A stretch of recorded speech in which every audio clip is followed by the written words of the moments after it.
Welcome into Mic'd Up with Jake and Fulton on a lovely Wednesday afternoon here in the capital city. Fulton Cass here with you riding solo this afternoon. Jake LeBon has the day off. He'll be back with us starting tomorrow. So just me for majority of the show. Kyle Manthe will also join me per usual, different parts of today's show as well. We got a lot to get to today. The Chiefs wide receiver room, we'll break that down a little bit as the window to activate McCole Hardman from IR was officially open today. We'll get to that. Some injury updates for the Chiefs and their wide receivers. We'll get to that. We were from Andy Reid. We were from Patrick Mahomes. John Sherman held an open forum last night in Kansas City where they began discussing things about the new stadium. It is a part of a listening tour that John Sherman says he will be going on as they work on figuring out what they're going to do for the new Royal Stadium that's going to be downtown and the Ballpark Entertainment District project and all of that. We'll get some thoughts and everything from what happened during that open forum last night, as well as the Royals did the unexpected. They signed a player. And not like a minor league deal. The Royals have signed a major league contract with a major league free agent. In one of the most Royals moves ever based on the player, what he does, and the contract and price as well. We'll get to that coming up in the 1 o'clock hour. Also, if you did what? And at the bottom of the 1 o'clock hour, Kellis Robinett of the Wichita Eagle and the Kansas City Star will join us as well so we can chat all things Kansas State. Look at some Kansas State hoops. They got a matchup against Nebraska coming up on Saturday in Kansas City. Is where that game will be held. I know some of you are very invested in this because you want to see Nebraska lose because you hate Nebraska about as much that I hate Missouri. I will not blame any of you for that. Nebraska sucks. So I'll try to feed into that machine a little bit as we go and we chat with Kellis today. Plus, we'll also take some early looks at K-State Sugar Bowl matchup with Alabama coming up here at the end of the month. You can join in on the show as always on the Big O Tires text line 785-272-9429. It's just me, so your texts are even more. They're always welcome. Let's be very clear. They are always welcome, but I'll take them even more because it's just me today. So let's have some chat. Be a part of the show. Join us. It's a good time. You can also comment on our live stream on YouTube as well. Just go to Sports on 580 on YouTube. You can find it. Also, we are working out the technical glitches with it, but you should either right now or later on in the show, I'll word it that way, because as technology tries to evolve, we have to kind of troubleshoot and deal with a variety of things. You should either right now or later on the show be able to go to our website, 580wibw.com, and see this live stream right up center screen, center page. I can't guarantee it's there right now. I'll openly admit that. I'll inside baseball with it, that we're trying to set these things up, right? And sometimes you plan technology, you plan things to be set up, and then they don't cooperate. But if you want to try and check us out that way, feel free. But if not, you can always still find the live stream of our show on our YouTube page. Go to youtube.com, go to Sports on 580. You can find us there, and you can interact with us live in the chat feed and the live comments of that as well. And then, of course, again, on the Big O Tires text line, 785-272-9429. We do have a text in from the 402 saying, I need more Nebraska slander. Do not worry. If you want more Nebraska slander, I will get to it. I will try to sprinkle it in as we go here. It's a dangerous thing because my boss above Jake here at the station is a Nebraska fan. So you have to balance it a little bit. I can only poke so much fun. He's also a great guy and a very good sport when I do poke fun at Nebraska. But just, you got to balance it at those points. But do not worry, Texter. Nebraska slander, it's not one of my biggest fortes. It's not as high up on my list as Missouri slander. But I can find ways to take pot shots as our friends up north pretty easily. And we'll do that as the week goes on even more because K-State plays Nebraska on Saturday, which lets us reignite all that old Big 12 rivalry and Big 12 hate. But to kick off today's show, the Chiefs and their wide receivers. That's something we have discussed, for months now in a variety of different ways. Because We've discussed in the context of, well, what are the Chiefs going to do at wide receiver? And then they signed Juju, they signed MVS, and we discussed, that wide receiver room and what is it going to be like. And then as the season has gone on, we've discussed a lot about how the Chiefs have not missed a beat at wide receiver without Tyreek Hill. That was the big thing, was what are the Chiefs going to do without Tyreek Hill? How's it going to look without Tyreek Hill? Blah, blah, blah, blah, blah, blah, blah. All that stuff. Well, you don't have to worry about it as much anymore about what the Chiefs are going to do with Tyreek Hill and without him because the wide receivers have performed so well. But then there's been another discussion since Kadarius Toney was added. And this is a discussion that Jake and I had a little bit when Toney was first added, which was, who's the odd man out in the wide receiver room? Because when everyone is healthy, you have 6 wide receivers, in theory, who all could deserve targets in a game. You have Juju, you have MVS, you have Sky Moore, you have Kadarius Toney, you have McCole Hardman, and you have Justin Watson, because Justin Watson's gotten targets and have played well in some games, and Sky Moore's really come on as of late. We got to avoid that tough conversation about who's the odd man out when Toney first really arrived, because McCole Hardman went on IR at roughly the same time. It wasn't perfect, but it was roughly the same time. And then also now Toney's been hurt. Well, as I noted, McCole Hardman's 21-day window to be activated off IR officially began today. The Chiefs have officially opened that window. What that means from a technical perspective is the Chiefs now have 21 days from today to either put McCole Hardman on the active roster or he goes back on IR for the rest of the season. He cannot be activated through the rest of the regular season and the playoffs. Now, normally, once you activate the window, it's because they are healthy enough to begin practicing, and you're just trying to see what they can do and try to set them up going forward for what they can try and do.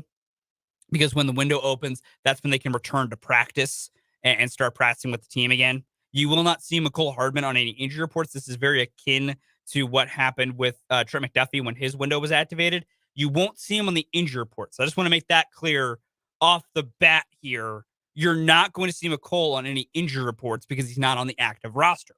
So therefore, they don't have to put him on an injury report. But now the decision comes on, will they activate him? He will probably not play this week, given what the Chiefs usually do and the pace at which they usually bring injured players along. I doubt McCole is activated for this game against Houston.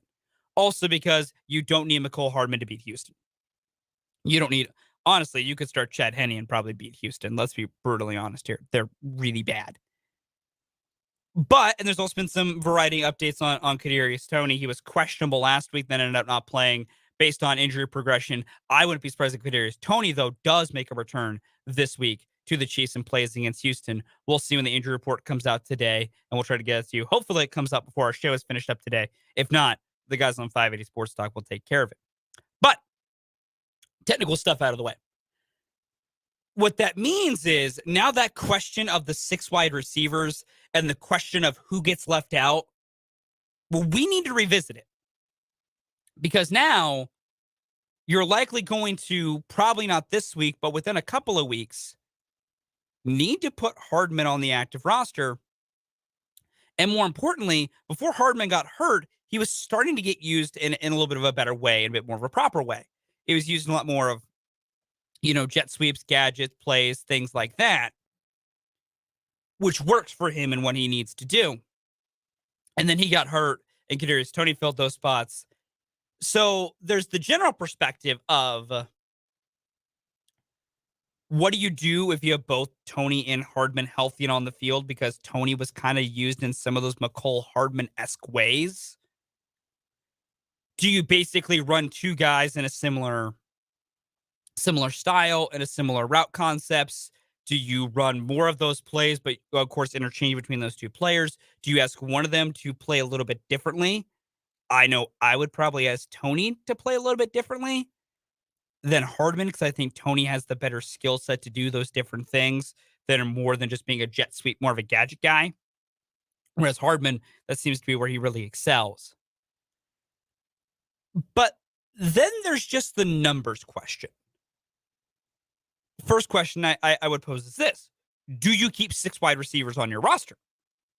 You know, do you keep all 6 of those guys? Because when the season started, the Chiefs only kept 5.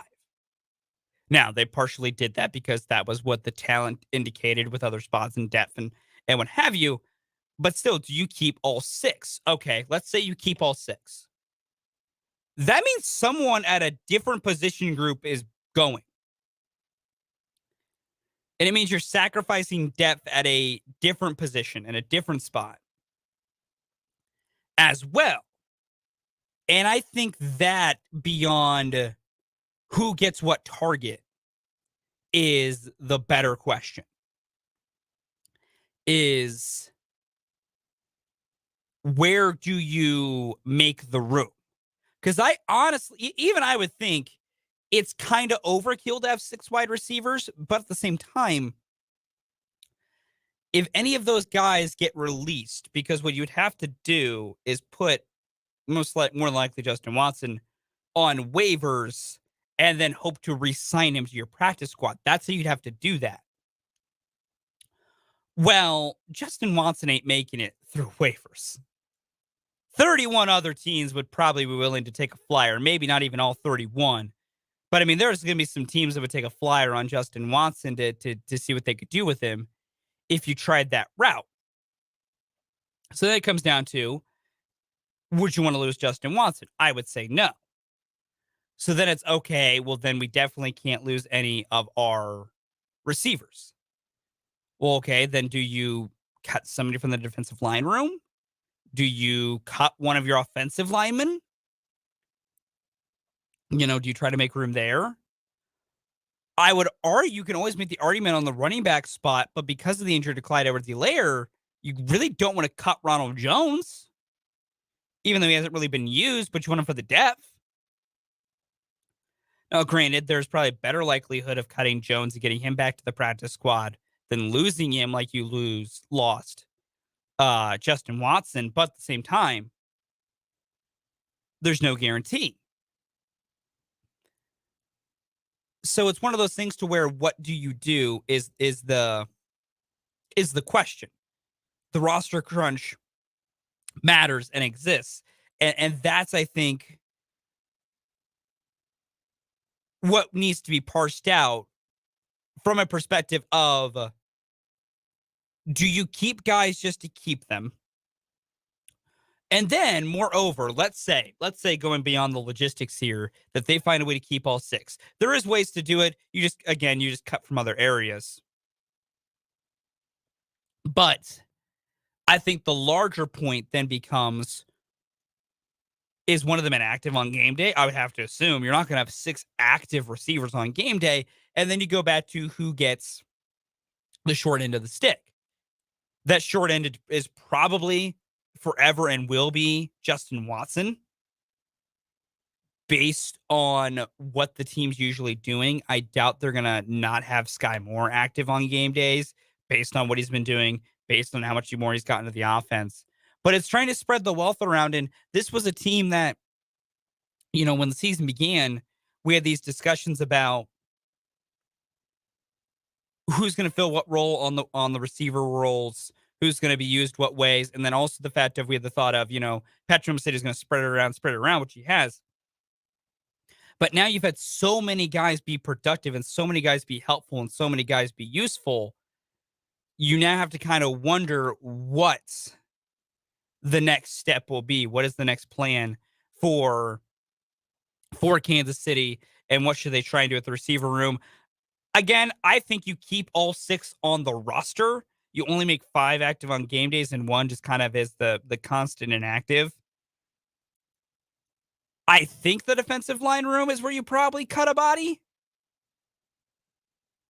You cut Kando and say, have fun in the practice squad, because I doubt someone would claim Kando with how little he's done, but you never know. But it's an interesting discussion nonetheless, that the Chiefs have this roster crunch and they have this discussion. Because remember, we did get to avoid it for a while, but now you're going to have to confront it with the fact that Hardman's getting healthy and Tony's getting healthy. It's the nuances of a roster building part of the team of who goes where to figure out what you're going to do going forward.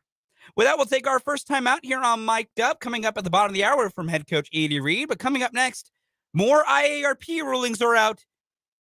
And if you want K-State, KU to get punished and Bill Self to get punished, well, I might suggest closing your ears. We'll get to that coming up next.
Welcome back into 580 Sports Talk. Pardon me, to Mic'd Up. Wrong show. I did 580 Sports for so long, I haven't done that in a while. Welcome into Mic'd Up. That's the proper show we're doing right now. Jake is off, so just me, Fulton, here today. And so we had, the IARP, the review panel. I think it's like Independent Arbitration Review Panel. I don't know. It's an acronym for a bunch of stuff. They're the ones handling all the Adidas cases and all the stuff that happened, all those eons ago. And we're starting to slowly, ever so slowly, get in rulings on punishments. And they've all been pretty light. Memphis and Penny Hardaway basically got nothing. Louisville didn't get much. And today, we got the ruling for Arizona and Sean Miller. That all came out today. And if you were hoping that Arizona would get tagged, yeah, that isn't happening at all. This is from Jeff Goodman, who has been breaking a lot of these news. He covers college basketball for Stadium. Sean Miller, the former head coach of the Arizona Wildcats, now I'm pretty sure is doing absolutely nothing. He has received no sanctions whatsoever in the IARP ruling. Zero. None. Nada. Ain't happening. Former Arizona assistant Book Richardson is going to be hit with a 10-year show cause penalty, and former Arizona assistant Mark Phelps will get hit with a 2-year show cause penalty. Now, you might think, well, why? Now, for the reason why this matters, KU is also going through the IARP process. They've been going through it for all these billions of years. This is setting more and more precedent for what could happen to KU. And I get it. There are those of you out there that want the book thrown at KU, think they're the dirtiest school in the game, think that Bill Self should never coach a basketball game again. That's your prerogative. I am very biased and don't really agree with that prerogative. And as I've always said, NIL is just what was happening below board, now above board, and pretty much every major college program is dirty. I'm not saying that excuses anybody and lets everybody else be dirty. I want to make it clear. My point of this is how the game's always been played does not excuse people for playing the game this way. But every single major college program in basketball and football has been dirty for God knows how long. SMU in the 70s made slush funds the greatest thing in the world. Like, this has been going on for a while. I digress. Larger point. What this tells me, and what these precedents are saying, if you're a KU fan, you're excited. Because Sean Miller has got nothing. No penalties. Penny Hardaway, nothing. Rick Pitino going back to his Louisville stuff. Nothing from IARP. I'm sorry to burst anyone's bubble. Bill Self ain't getting punished more than what the school already did. Those self-imposed sanctions by KU are the most punishment Bill Self's going to receive. Because of the way they set up the plausible deniability, the fact that, yes, Bill was caught on tape, essentially, saying, yeah, we need to go get this kid, but never were dollar amounts ever discussed by Bill Self. That really, and I'll admit it, flimsy plausible deniability is what the IRP is going to use to not give Bill Self anything. As what Brendan Dorzinski of 580 Sports Talk has said for many years, and what I've even come around to, Curtis Townsend's the one that's going to get punished. Curtis Townsend's going to get at least a show cause, if not just completely be let go from the KU team and go off, do something else. He'll basically be the fall guy who's going to fall on the sword, and then everybody's going to move on with their lives. I'm not saying it's right. I'm not saying it's what should happen. I am just saying it's what is going to happen. Because that is what all this writing on the wall with all the IARP rulings and all the new stuff coming out from the IARP tells me. If Sean Miller, who was kind of almost caught more implicitly than Bill Self ever was, if he's getting nothing, if Penny Hardaway is getting nothing, Bill Self is not going to be punished. For some of you, that is cause for rejoice. For some of you, I know that's going to drive a burning pit of fire and anger in your hearts. Whichever way you feel, it's your call. It's what you want to do. The fact of the matter is, whenever the IRP ruling for KU finally comes out, which hopefully is soon, just because I'm done having to hear about it for 5+ years, this should be done. Bill Self probably getting absolutely nothing once all is said and done. We'll take another timeout. When we come back, we'll listen to head coach Andy Reid. He spoke to the media earlier today.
Welcome back into Mic'd Up here on 580 WIBW.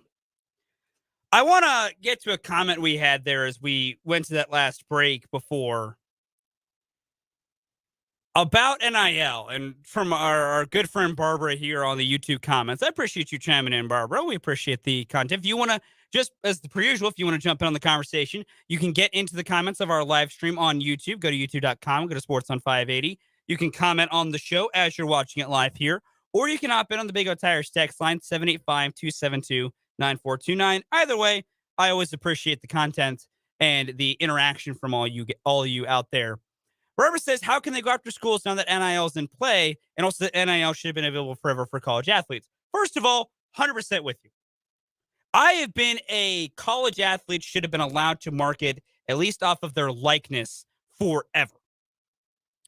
And my big reason for that has always been, at least especially recently, it is the idea of if these institutions are going to be making billions of dollars off of these athletes and their play on the field.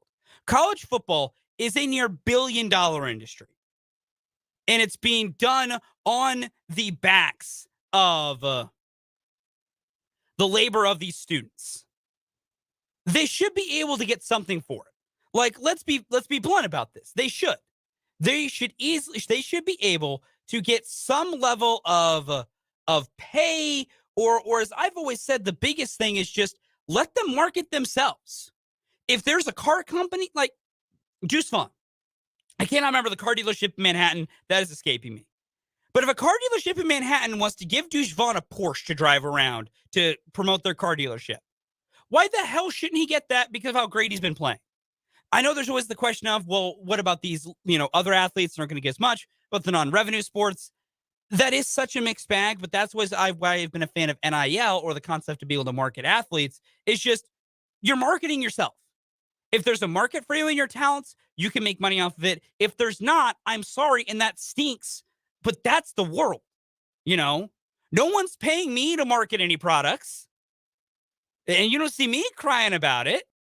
Like, yes, does it stink when other people can do all these other different things? Sure. But NIL, it's just to get to the roundabout point, NIL should always have been a thing. And then now to the question of how can they go to schools now that NIL is in play?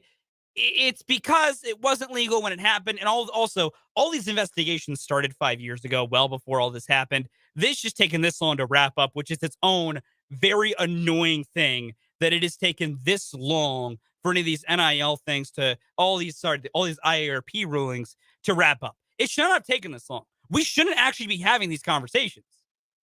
All these rulings, all these punishments, they should have been done and over with 4 years ago. Like, that in and of itself is the problem as well. So they're being able to go after people now that NIL is in play because these investigations have been going on well beforehand.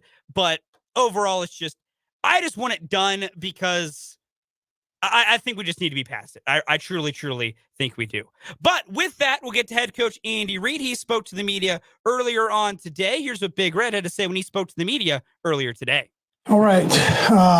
Really don't have any injuries to talk about. Cole Hardman will be back out at practice. We'll just see how he does in this ramp-up process. So haven't determined, play or not play. We're just going to ease him back in and see where he's at. Everybody else will practice and do their thing. Before the challenge of playing the Texans, we know records. You can put those things aside at this time of the year. This group here plays hard. They're well coached, and we've got to make sure that we have a good week of practice and get ready for them. So, with that, time's yours. Coach, how close is Kadarius Toney to actually getting back on the field in live action for y'all? Yeah, so he had a little bit of a ramp up last week, which was good. Came out of that feeling pretty good. So we'll see. We'll see how he does this week and make a decision, down the road here. So take it day by day, if you want to put that. I mean, we'll just see how he does. Andy, with Patrick, the previous week you said he had to eliminate one dumb play a game, and this week you said he had a bad play with the interception. What are you guys talking about to try to eliminate those plays as you get into the stretch run? Yeah, well, nobody likes to make those, but at the same time, you don't want to curb his aggressiveness and desire to make a play. So, because he made a couple good ones too in there. That's not going to happen very often with him. It happens with every quarterback, but they got to keep firing. I mean, you start getting hesitant, and then everything falls apart on you. So he'll learn from it and move on. It's pretty simple things that he can adjust to fix it. So, and that's how he's wired. I mean, he's going to go back and look at it, study it, and go, okay, got it under control. Here we go. First thing drop, there's the stat I was looking at is, Patrick was 13 of 15 for 148, 2 touchdowns when he was blitzed. Right there, also had times when they're dropping a lot of guys. But when they do that, is your offense structured that there's always something for that, or is it that you got to get to a different spot on the play sheet and have the right dial up for when they do that? And you hope that it's situated within it. However, there are some things that are better than others. You don't want to get caught in a guessing game. If you have a true hard soul tendency there that they're doing this on this down or this particular part of the field, then you can dial up one of these other plays. But normally your normal plays that we put in for the different areas normally cover that in there somewhere. Yeah. I know you often come out and say, hey, I got to give him better things. Patrick comes out and says, I got to make better decisions, right? But so it's obviously a joint effort between you guys and the whole staff and everything. But, how obviously you get it right more than you get it wrong, right? You're not standing at that podium for this many years and you don't. But how often do you feel like oh, wow, they got me? That you just have to tip your cap to the other coach? Yeah, when I tell you that, I'm kind of tipping my hat to them. They're sometimes, that's the fun part. It's a chess match. And every once in a while, they're going to get you. And you hope you get them more than they get you. And so there's some great minds in this league and good football minds. And so they're going to get you every once in a while. It's we're at the latter third of the season. Just I wonder, with you guys' pursuit of Juju the year prior, just what is he giving the offense that perhaps you anticipated on his arrival and perhaps that you didn't anticipate? Yeah, we were hoping that he could kind of counter Kellis. And this offense is best when you can kind of do that. We had Sammy, and then Pringle developed into that as we went. And that's when it rolls the best. And so he's come in and done that and does a nice job with it. So he's got a great feel for the game. He's got great feel in space. And then he's really tough to bring down. I kind of forgot about that part. After he gets that ball in his hands, man, you try to hit him in his lower body, he can shuck it off like a running back, and that's special to have that. Coach mentioned McColl could be back. How did he handle these last 4 weeks behind the scenes, and what are the unique traits maybe you felt like you missed over that stretch? And we lost a bunch of weight, and so it was a matter of kind of getting that back, but not with cheeseburgers, right?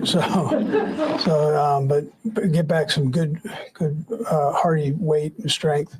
And so he's been working on that. He's been working like crazy on that. And he's going to continue to do that here. He'll do that this week when he's out practicing and doing that. Okay, can we hold the weight and add a little bit to it? So. Coach, you mentioned throw the records out when you're facing a team that's struggled with wins and losses. They've obviously battled hard. They almost won last week. This is a coach that you've seen in the past, right? What does a Lovie Smith team look like traditionally, and has this team got some of those characteristics? No, I'm friends with Lovie. I think he's a heck of a guy and a great coach. He came from that Tampa 2 group of coaches that did that, and he's evolved with that and with the way the game is now. So he's going to give you a great defense that plays hard and aggressive. An offense that's tough. I mean, just the fact that they used 2 quarterbacks and platooned them. It wasn't because one wasn't doing well, but they platooned him in. And he's not afraid to do whatever he has to do to win the game. And so that's where the challenge comes in. And his guys play hard for him. So you have to be prepared and ready to go. And in this league, the margin between winning and losing is like that. It's crazy, greater than it's ever been right now. So your years at BYU overlapped with Mike Leach's, and I'm wondering if you ever came across. I know he didn't play football, but did you come across him? And he was, I guess, working in the office at some point during his. Yeah, no, that was before me. I'm a little bit older, but. I knew Mike, and a good guy and very creative. He didn't visit here, but he spent some time with us in Philadelphia during training camp a couple different times, and just a good guy. I mean, it's a sad deal. But he left a nice legacy behind him for sure for football, and good. Like I said, very unique. I mean. The story, I love the story he told me. But I said, you know Donald Trump? We got talking about that. This was years ago, even before Donald was the president. And he goes, oh yeah, I was walking through New York. I saw the tower, went up, introduced myself to him. Like it was no big deal. I mean, he talked himself through. I mean, Donald had security back then too. He talked himself through that. And then Donald found him that kind of personality. I mean, he was just a unique guy, and that's the way he coached, and that's why everybody loved him for that. Yeah. We see Patrick something of a descendant. I mean, yeah, sure. Great. Yeah. His coach, played for him, or worked with him for sure. Yeah. Couple more guys. Coach, NFL exec Troy Vincent said this morning at the league meeting there would be a, quote, a healthy discussion, end quote, on making roughing the passer either reviewable or challengeable. So the discussions will come up in March at the owners meeting. How much do you support this sudden movement to make that roughing the passer penalty reviewable? I'm gonna hold off on that because I'm gonna be in those meetings. So I'm gonna sit on the picket fence on that one. We'll go Nate and Sam to finish up. Andy, on another coach, again, we're towards the latter half of the season. I just wonder, with Mike Kafka being an offensive coordinator for the first time, have you had conversation with him? Have you had time to look at what the Giants have done? Obviously, they're in a playoff push, but just seeing another guy being in that role. He's done. Yeah, we've texted back for. I mean, we're both busy and cranking away. You don't have a lot of time to have phone calls and that. So, but we have texted, and I think he's done a tremendous job. And they're playing good football, and my hat goes off to him and Dable too. I mean, Dable was here. You guys know him, and what a great job. That's a tough place. That whole Eastern Seaboard area, man. That's a great competition right there. So that's I think my hat goes off to those guys. Yeah. Last one, Sam. Andy, I'm guessing usually by this time of the year, you've got a pretty good idea of where you guys are, but with the secondary being so young, how much are you still learning about the strengths and weaknesses, what you guys can do with that? Yeah, so they're kind of getting through that part of the year where the bowl games are starting, the season's over, and now you got another season. So they kind of go through that whole rookie thing, and if they're playing, they have the chance to play, and they're going, man, my body's a little of this, and my mind's a little of this, and I got to power through it, and here we go. So, but I love their attitude. I love the way they compete, and I love the way they're getting better. And it's, early it was leaps and bounds, and now it's, settled down a little bit to where it's smaller jumps. But we're going to be okay there. The attitude's got to stay the way it is, and keep competing and have a short memory when you're back there. That's one thing you have to learn in this league, that you better learn from it, get that in there, and then get the garbage out, and then go compete the next play. Get the garbage out and go compete the next play. I think that is one of the better ways that anything from Andy Reid could ever be said when it comes to the young guys, because that is what it's like to be a defender of the NFL at any stage of your career. To me, corner specifically is the spot to where you have to have an incredibly short memory. You do, because corner's a weird position to where you can do everything right all game, but you make one mistake and a guy burns you for 70 yards and a touchdown, and you're all of a sudden real upset with yourself. Like, you have to have those short memories and be willing to put up with those things, and be able to have that proper mentality. And I think that truly is, because, I was hard, and I will continue to be hard on the defense, in the fact of, I truly believe one of their biggest issues is a lack of overall talent. But in the secondary specifically, like, Josh Williams has struggled a little bit more as of late here. But I think that's just a rookie thing. And it's hard to ever ask rookies to be these big standout players. And so I do like the future the Chiefs have at their secondary, in particular their cornerback spot. I think that's where they really do have a lot of potential for years going forward. I think if there's any spot on the defense to where you don't really need to address it at all, and you can go into next year just standing pat with the status quo, it's the secondary, and it's with your corners. The only thing I'd like to do for them to do in the cornerback room going forward is just extend L'Jarius Sneed. It's lock him up long term. But outside of that, the bodies you have in there, just run it back with that next year, and I think you'll be fine, because another year for all those guys to get older, to get better, to learn more about how to play in the NFL, that's just what you need. And I really think that the secondary and the corners, they're better set than anybody else among the defense to really be set up to go forward and play well. You were also heard Andy Reid mentioned, with him getting potentially McCole Hardman and Kadarius Toney back, that adds another dimension to the offense. And I think that is very true. I think the offense will benefit immensely, because that's two guys with very good speed, very good quickness, and just a different way that you can play with them.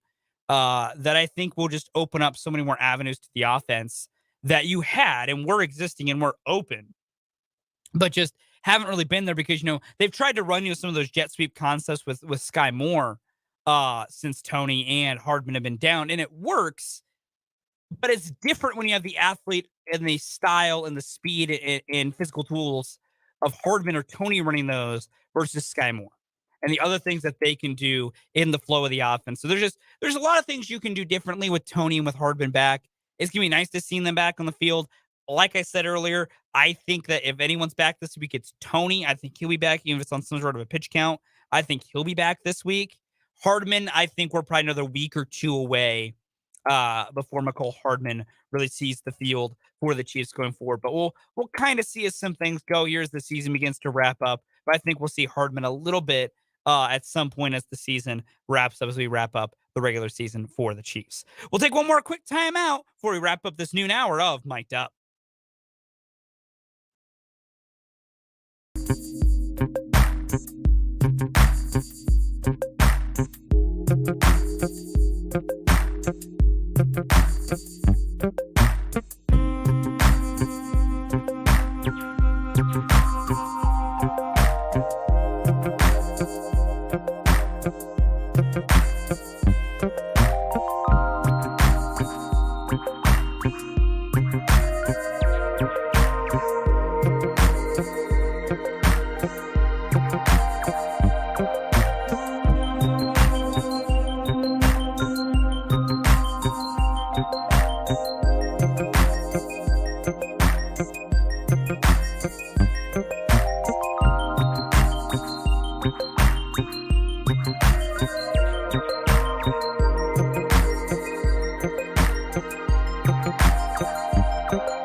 Welcome back into Mic'd Up as we wrap up this noon hour.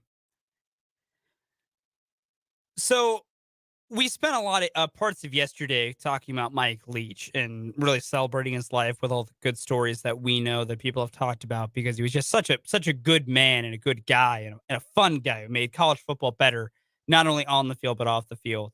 And as time has gone on here, more and more people are just bringing up random stories that they have about Mike Leach, which is, I think, great, because it's great to just always, I'm all about celebrating the life of people when they pass, especially when they touch the things we love so much. And so it's been great to just see all these different stories about Mike Leach just keep coming out and being discussed. Well, Bruce Feldman, writes college football reporter for The Athletic, was also the co-writer for Mike Leach's autobiography or memoir, what have you, Swinging the Sword, that was put up many years ago. He tweeted out a random Mike Leach story he had earlier today. Apparently, Mike Leach every Friday night would take his Texas Tech team to the movies. He would take them to the local movie theater and say, you guys can pick whatever you want to pick. Just can't be a horror movie or anything what Leach called the cancery. Just something that doesn't get their emotions wound up. And so Bruce Feldman was around the team covering them for a story at the time. And so Feldman and Leach go into a movie together, just them two. Well, they showed up to the movie 20 minutes late, and he said it was some vampire flick that they just did not enjoy. What they were seeing was Twilight. Mike Leach and Bruce Feldman went to see Twilight, is what they ended up seeing, to which Mike Leach did not apparently reportedly enjoy it. It was mainly as Feldman puts out in his little story here, that, you know, they were probably the only dudes in the entire theater. And as they're walking out, there's some young teenage boys waiting for some of the girls who are in the movies. And they start going, oh my God, that's Mike Leach. That's Mike Leach. Recognize him as that coach at Texas Tech. And apparently Mike Leach just completely apologizes to Feldman for the choice of probably one of the worst movies I've seen. The thing that really concerns me is I think we had some guys, some of his teammates, some of his players that signed up to see that movie. Truly entertaining. Bruce Feldman, thank you for sharing that story. I did not know that I needed to know that Mike Leach once saw Twilight with Bruce Feldman, but much like everything else, it was entertaining. That'll do it for this hour of Mic'd Up. Coming up next, we'll discuss the Royals' new stadium.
Welcome into hour number 2 of Mic'd Up here on 580 WIBW.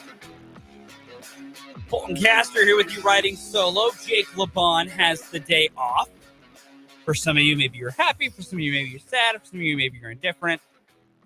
I'm just happy you're here.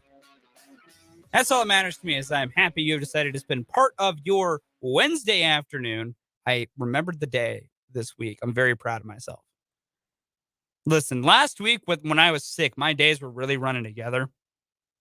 Comparing how I feel now to how I felt at this time last week, miles better. Let me tell you.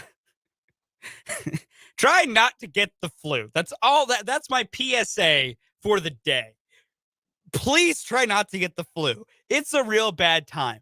I went 26 years, almost 27, without ever getting it. That beautiful streak came to an end last week. And honestly, I'm still a little bummed about it because that was an awesome streak I had created. My immune system was given the 1-2 to the flu for 26 years. And then finally, any given Sunday, which is really apropos because I basically succumbed to it late on Sunday night because I woke up Monday at like 3 a.m. and was not in a good place. Actually, I think it was more like 7 a.m. I can't remember what time it was. I wasn't feeling good. I just know I texted Jake and was just like, hey, by the way, might not be coming in today. Text him 2 hours later. Yeah, definitely not coming in today.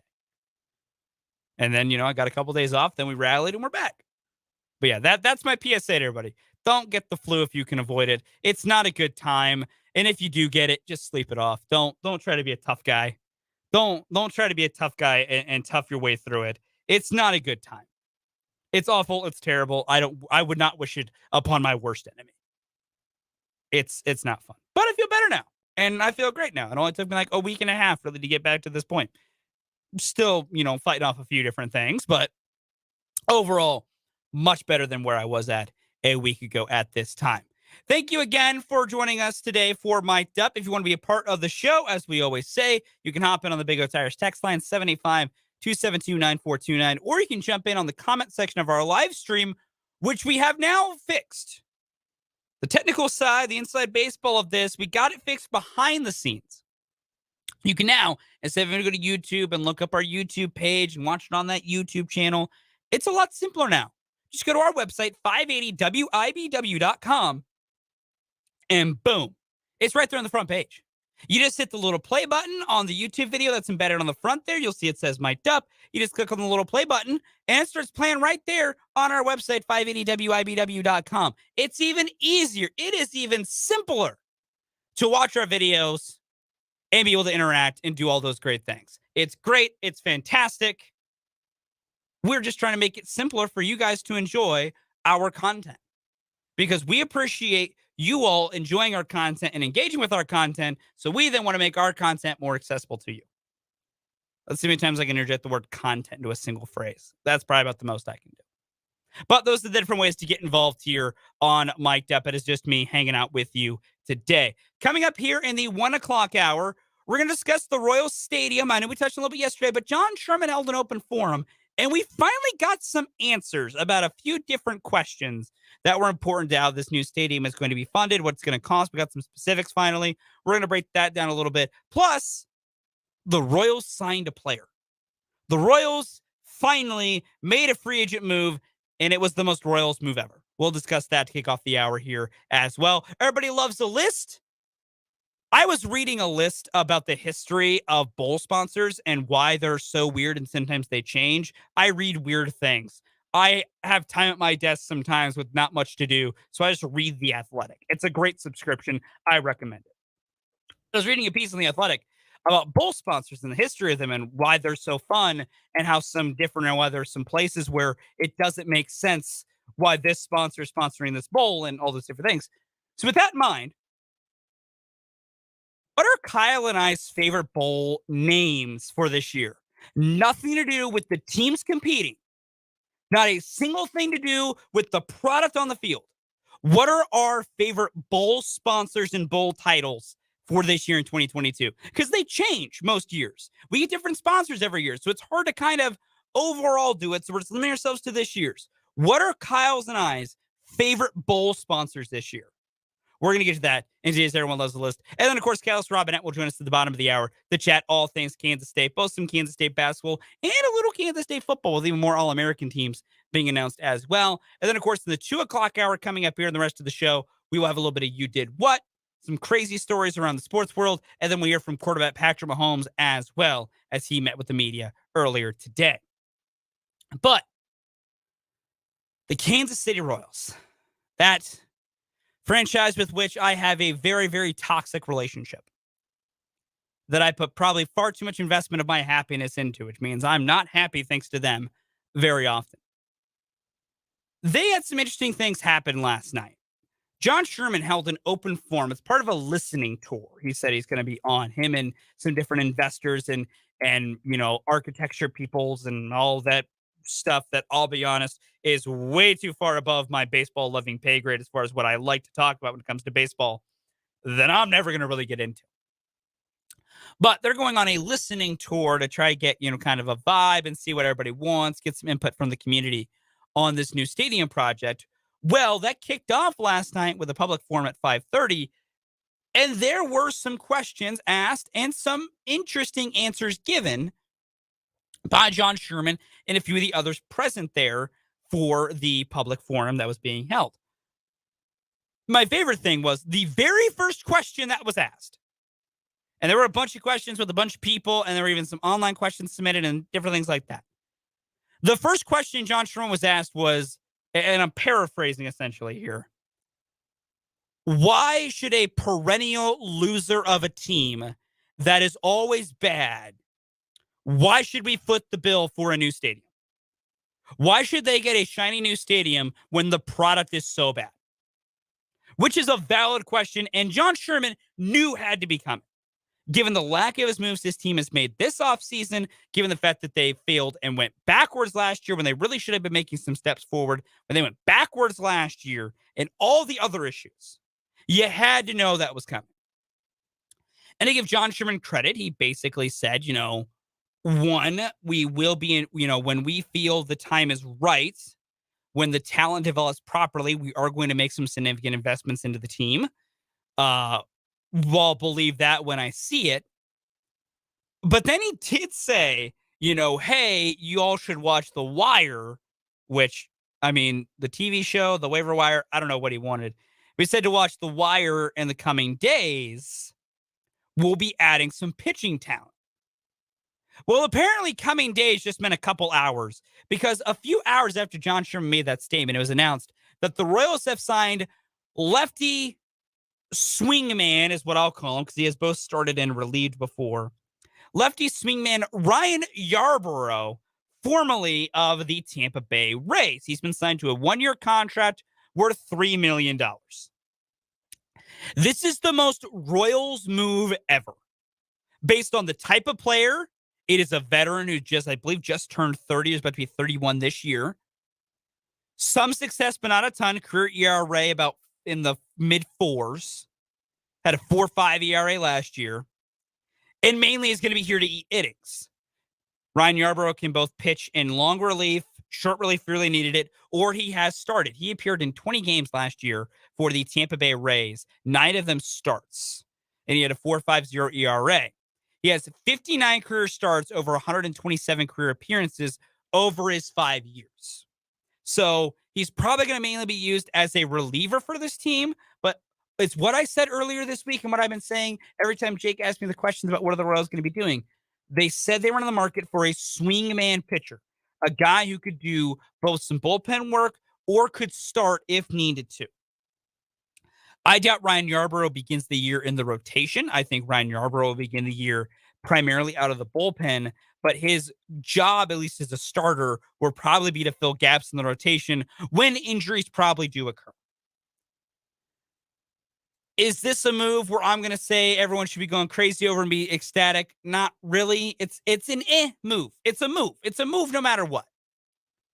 The biggest thing about Ryan Yarbrough is he throws strikes, which is, for me, the number one thing I want out of every single Royals pitcher going forward is stop walking everyone. Ryan Yarbrough, in his 4 seasons since his rookie year, he has never walked more than 27 batters in a season. The most he's walked since his rookie year is 27 batters. So there's something. So that's the roster move the Royals made. And then to swing back to the stadium here, because, that was an interesting point. Sherman asked about what he's doing with the team and his investment. The Royals did something at least. But then the question becomes price tag. We finally got the actual breaking down of the price tag a little bit. This is a $2 billion overall project. It'll be $1 billion for the stadium and $1 billion for the entertainment ballpark district they want to build up around it. Populous is the group, apparently it's a Kansas City area architecture group, design planning, stuff that I definitely don't know about because that's way above my tax bracket. But they're the ones who are going to be heavily involved in designing the stadium and doing some of these other projects. They plan that it'll be about a 38,000 capacity stadium, about 35,000 fixed seats, and then the rest being kind of standing room mixtures and things like that.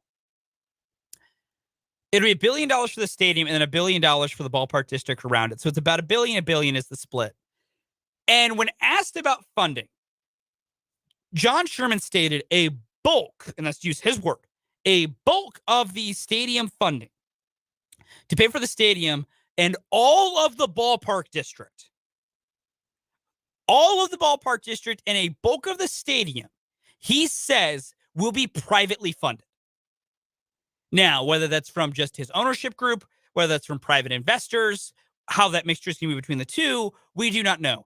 He says that a bulk of all of that is going to come from private investors, not asking the taxpayers of Jackson County to foot the bill. Because John Sherman's repeatedly said he will not ask them to foot more of a bill than they already foot for Kauffman Stadium. Speaking of Kauffman Stadium, there's also questions about the renovations that would have to be done to Kauffman Stadium to make it more of a permanent home. The price tag allegedly for all of those changes would be about $1 billion as well. Hence why Sherman says he just wants to work on building a new stadium because it would be cost about as much just to try and make Kauffman viable for 30 more years. How much of this you want to believe, I will leave that up to you. There's always a level of, I'll call it rich guy speak, where they're just trying to justify their investment to the public, where they're going to say things. They're like, yeah, of course they're going to say that. They want it to, they want to make it seem like their shiny new toy is important. The fact of the matter is this, and I'll say this after, reading some of this stuff, and you can read, there was some great coverage of the open forum in the Kansas City Star. I recommend going to their website or picking up the paper. Guys like Sam McDowell, Vahe Gregorian, Lynn Worthy, Blair Kirchhoff, they were all out there at the public forum. They all did some different write-ups about different aspects of it. All great work by the guys over there at the Kansas City Star. Feel free to check out some of their stuff. They got more in-depth stuff on different things. I can't remember who wrote about what, but all those guys wrote about those different things. So feel free to check that out if you want some more in-depth thoughts on different pieces of the stadium project. But it's one of those things to where this is going to do it. And that's the biggest thing, is to just accept this is happening. There have been some different groups that would, the KC Tenants Union, I know, put out a thing where they, were discussing what they'd rather money be spent on, things in the city and the community, all that. I will never blame anyone if they think money or in products in the city of Kansas City and the surrounding areas in Jackson County should be spent differently or done differently. Hey, it's not my community because I don't live there. It's not my taxpayer money, but I'm all for, support what you want to support. The fact of the matter is this, and to everybody everybody out there, even not in the county, who is saying, why build the stadium when your team is bad first? The fact of the matter is this stadium is being built. We can complain about it, and if anybody wants to complain about it and say it shouldn't be built and I'm not going to support it or I'm not going to go to it, that's your prerogative. This thing's being built. It's being built. It's going to be created. The Royals are going downtown by the end of the 2020s. It's happening. Like, we all need to accept that as a full-on reality. The best thing to do from that point is just try to make your voice heard, and at least hopefully John Sherman is not trying to pull one over on us when he says that a bulk of this funding is going to be private. Because Jake and I have always said this. We do not think the public should foot bills for stadiums. I will firmly believe that. It's never going to happen. The public will always have to foot some of the bill for every stadium ever built by a professional sports team. because that's just the way it's been. And if billionaires think that they can get somebody to pay off their new project, they're going to do it. But you shouldn't have to. You're going to have to, and to the residents of Jackson County that do listen to our show, if there are any of you that are listening to our show, I'm sorry that you're going to have to foot the bill for this. But I'm hoping John Sherman is being very truthful and not, over puffing it up when he says a bulk of this funding will be private. Because it should be.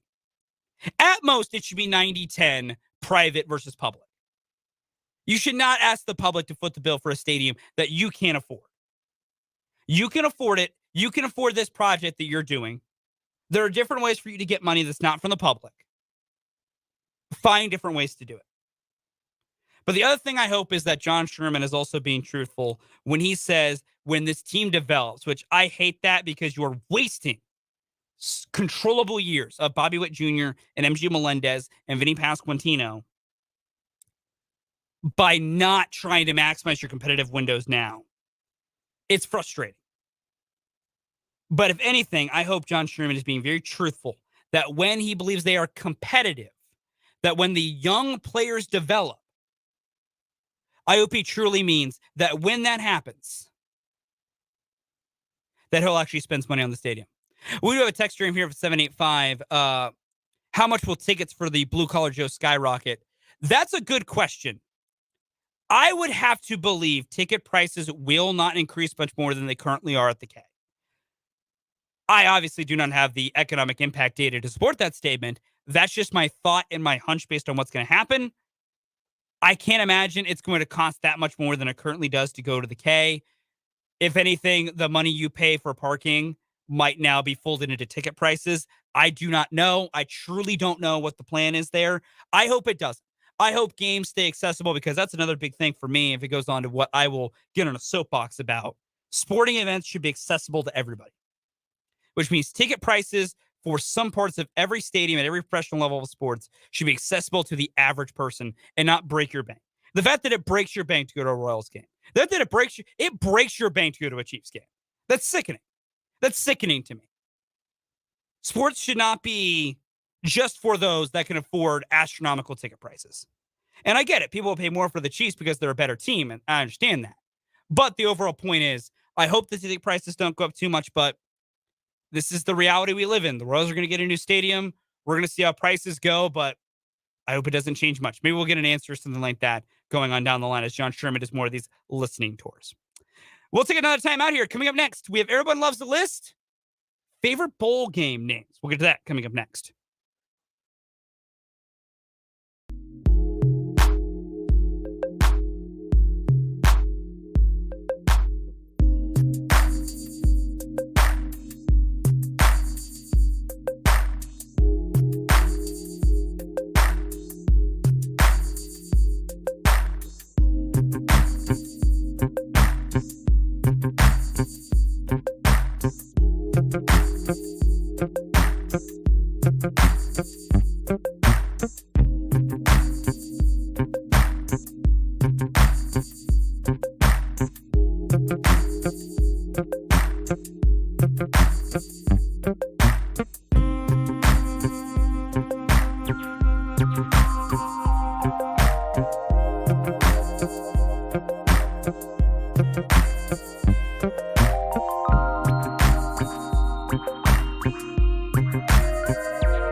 Time for Everyone Loves the List here on Mic'd Up as I bring in Kyle Manthe to join me for our list today. Kyle, it is our favorite bowl game sponsors and bowl titles of 2022. What's your number 4? Number 4 for me this year is the Duke's Mayo Bowl. Oh, Just yeah. Anytime you put like the name of a person in the title of the bowl, it just becomes instantly funnier. Duke's Mayo is the third biggest mayo company in the U.S., and no one knows about it until the Duke's Mayo Bowl every year. It's my favorite thing. Number 4 for me, the Cheez-It Citrus Bowl, only because it's the second Cheez-It Bowl. There's the Cheez-It Bowl and the Cheez-It Citrus Bowl. Why are there 2 Cheez-It Bowls? I love it. I love it so much. Number 3, the Bad Boy Mowers Pinstripe Bowl. That's my number 3 too. What is a Bad Boy's mower? I don't know. So the better part of this, that's my number 3 as well as the Bad Boy Mowers Pinstripe Bowl. The other part is it's a mower. So it's mowers for a bowl played in the Bronx, New York. No reason. No one there has a mower. They don't have lawns. I love it. No, my number 3 is also the Bad Boy Mowers Pinstripe Bowl. Number 2, I've never heard of this one before today. The Tony the Tiger Sun Bowl. Yes. Do they celebrate in a bowl of Frosted Flakes after or something? I don't know. I love the name. I hope they get a bowl of Frosted Flakes dumped on them like a Gatorade bath. Number 2 for me is the Duke's Mayo Bowl. Any bowl that's because of a mayo of the condiment is amazing. Also, partly because last year the winning head coach got a thing of mayo dumped on them, and they're going to do that again this year. It's amazing. Number 1, I said I like names. The Jimmy Kimmel LA Bowl. Why is Jimmy Kimmel presenting a bowl? I had to like double check that it was a real thing when I saw it, but yes, it's absurd and it's awesome. No, it is. Jimmy Kimmel legitimately has a bowl this year, and it's one of the funniest things ever. It makes no sense. Number 1 for me is a fantastic bowl, and it's the best bowl every year. It's the famous Idaho Potato Bowl. The famous Idaho Potato Bowl is beautiful because famous Idaho Potato Bowl is to recognize and help sponsor those potato farmers of Idaho. It's amazing. It's awesome. And also someone usually gets a bunch of fries and potatoes dumped on them when the game's over. It's beautiful. It's fun. If you have your thoughts on your favorite bowl game, text us into us on the Bigger Tires text line. That'll do it for this edition of Everyone Loves the List. We got more Mic'd Up coming up next.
Welcome back into Mike Duff here on 580 WIBW. We have a texter from the 402 shouting you out, Kyle. How does Kyle not know about the Sun Bowl? It's only been going on since 1963. I think Kyle's big point was also with the now the Tony the Tiger Sun Bowl, but valid question. Well, listen, we don't know. Well, Tony Tiger Sun Bowl, very fun. If you have a fair bowl game, either based on the sponsor, where it is, or whatever, what have you, let us know on the Big O's Irish text line 785-272-9429, or in the comment section of our YouTube live stream that you can catch not only by going to youtube.com and going to our Sports on 580 YouTube page, but even simpler, just go to 580wibw.com, and it's just right there on the front page. You can find it there as well. But now we bring in our good friend Kellis Robinett, covers Kansas State for the Kansas City Star and the Wichita Eagle. You can follow Kellis on Twitter at Kellis Robinett. And Kellis, we're going to begin right here.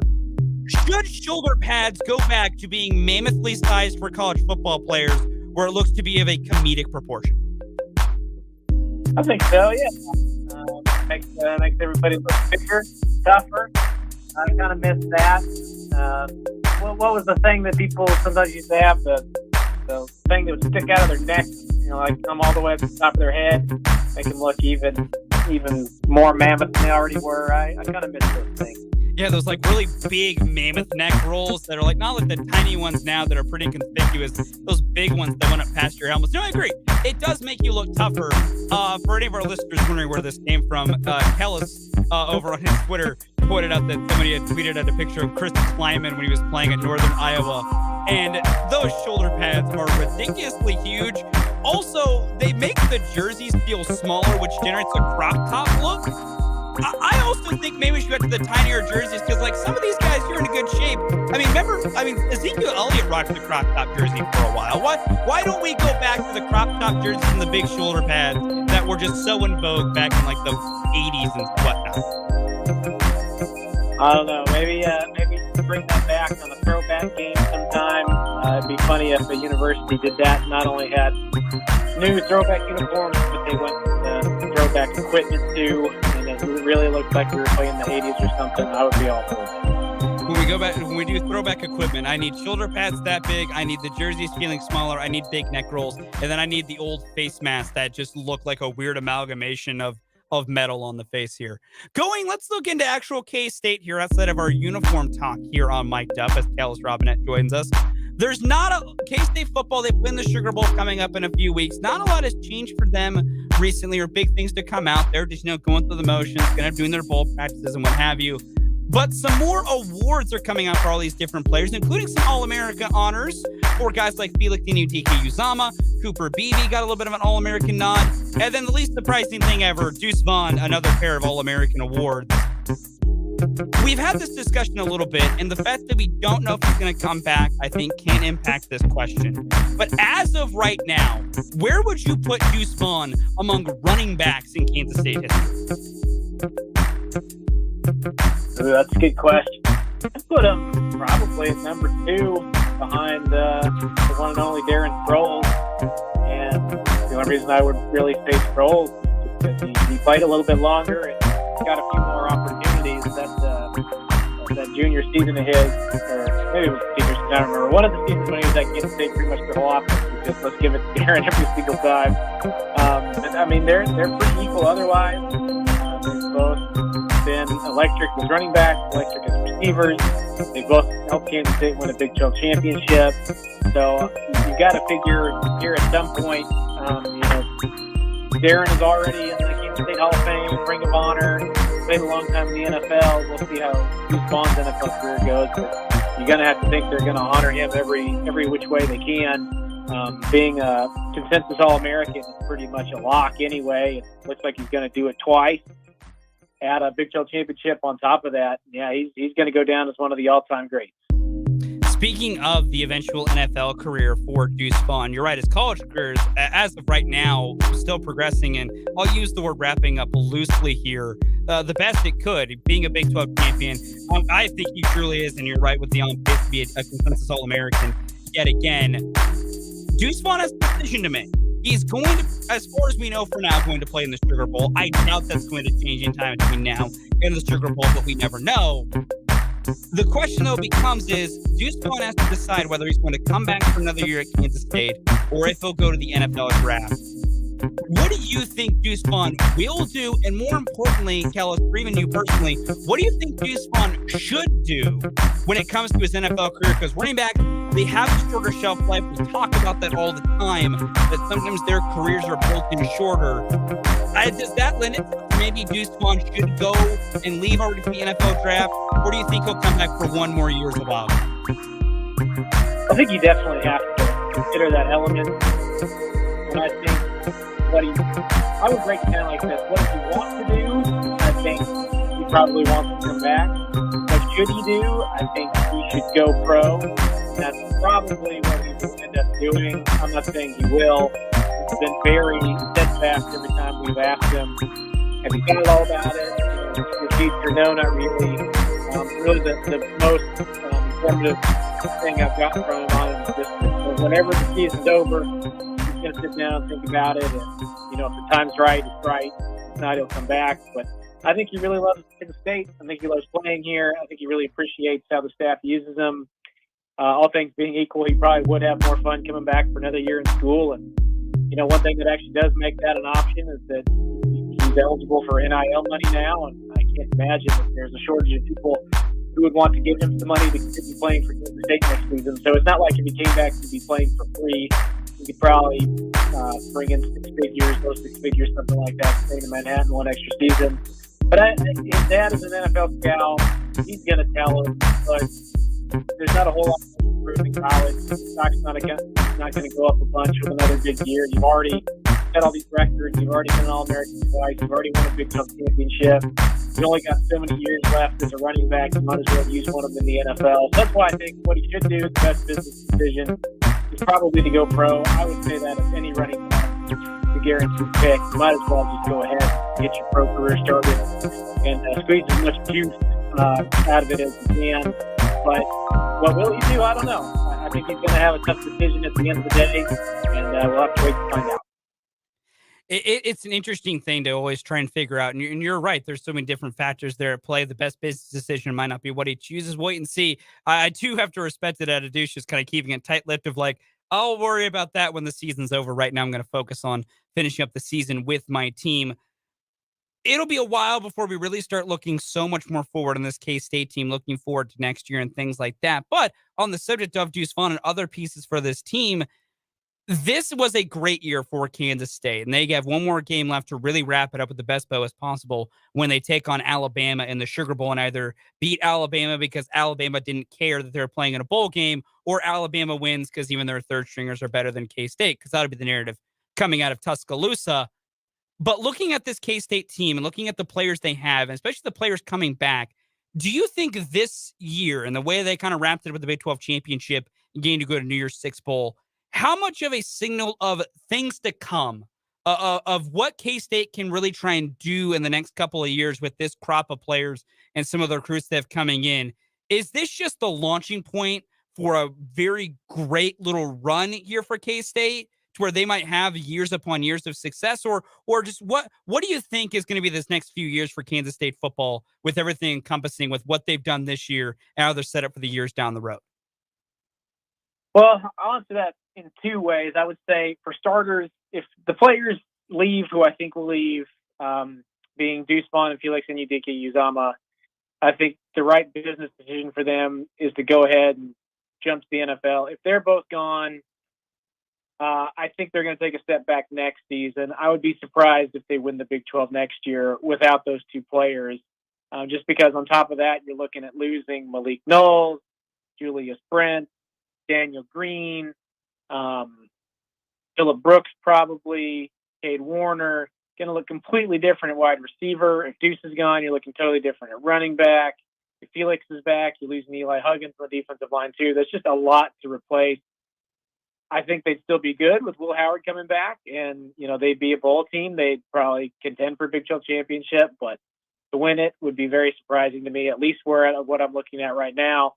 But with what the way they're recruiting and the talent they have coming in, the young talent they have coming in, looking long term, I really don't see any reason why they couldn't be one of the kingpins in the new Big 12 after Texas and Oklahoma get out of here for the SEC.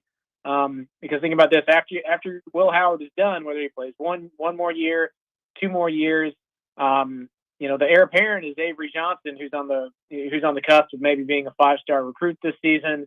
Amazing year at Mays. He really looks like he's going to be the best quarterback they've had in a while now. Sometimes great quarterbacks come to college, doesn't work out, but he looks like the real deal. So if they keep maturing talent and then they just plug him in there at quarterback in a year or 2, they could really keep things rolling. And I don't see why they couldn't be up there as one of the best teams in the league every single season with, Oklahoma State, TCU, and whoever else. The door's going to be open. Texas and Oklahoma aren't going to be the bullies of the conference anymore. Somebody else is going to have to rise up. And it could be Kansas State. Next year, I think they'll take a step back, but a few years after that, I think they'll have another shot at this. We'll have to see, but man, they are setting themselves up for possibly a good run here in the new Big 12. Let's move over to the college basketball side of things for Kansas State. They got a matchup coming up on Saturday a renewal of a little bit of a Big 12 rivalry here as they take on the Nebraska Cornhuskers. This is going to be played at the T-Mobile Center in Kansas City. So it's technically a neutral site game, but I mean, we'll probably get more fans than other from either K-State or Nebraska. I would assume more K-State fans, but you never know really what's going to end up happening there. Kansas State is 9-1 after they, put the beat down on the University of the Incarnate Word last Sunday, 98-50. Keontae Johnson scored another 18 points. He had a great game. And now they got the basically entire week off before they take on Nebraska. This is a Nebraska team that's 6-5 on the year, but they beat Creighton by 10, then got beat by nearly 20 at Indiana, and then lost in overtime to Purdue. Just on the face of it, how competitive of a game do you think this is going to be between K-State and Nebraska?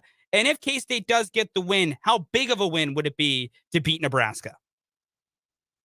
Well, I think it's going to be pretty competitive. One of Kansas State's best games of the entire non-conference season. Right up there with Butler and LSU, I would say.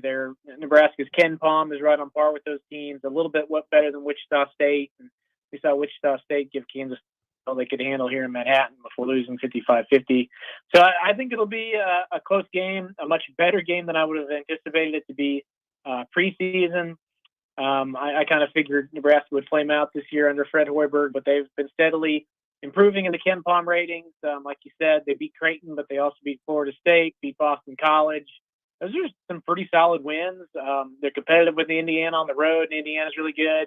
And then what surprised me most of all is Purdue comes to Nebraska last weekend. They take them to overtime, lose on kind of a controversial play.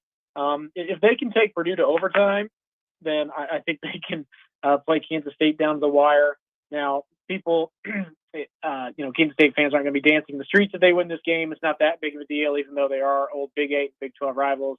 But it would be a nice, solid win, and to go to 10-1 with wins over Nebraska, Wichita State, LSU, Nevada. That looks pretty decent. The only thing that kind of drags down their non-conference right now is just like California is just dreadful. They're one of the few winless teams left in the country. I bet if they could have that over, they wouldn't schedule that game. Then there's just some absolute garbage like Incarnate Word and UT Rio Grande Valley. Washburn could beat those teams by 20. So not great games, but this next one should be good. I'm actually looking forward to it. I think it's going to be a really fun game coming up on Saturday. The game's going to be at 6 o'clock. It's going to be on ESPN Plus. For those of you that don't get ESPN Plus, get your gripes out now at this point. If K-State can beat Nebraska, and then they have one more non-conference matchup left before, they have that weird middle of the year non-conference game against Florida because we have to play the Big 12 SEC Challenge in January for some weird reason.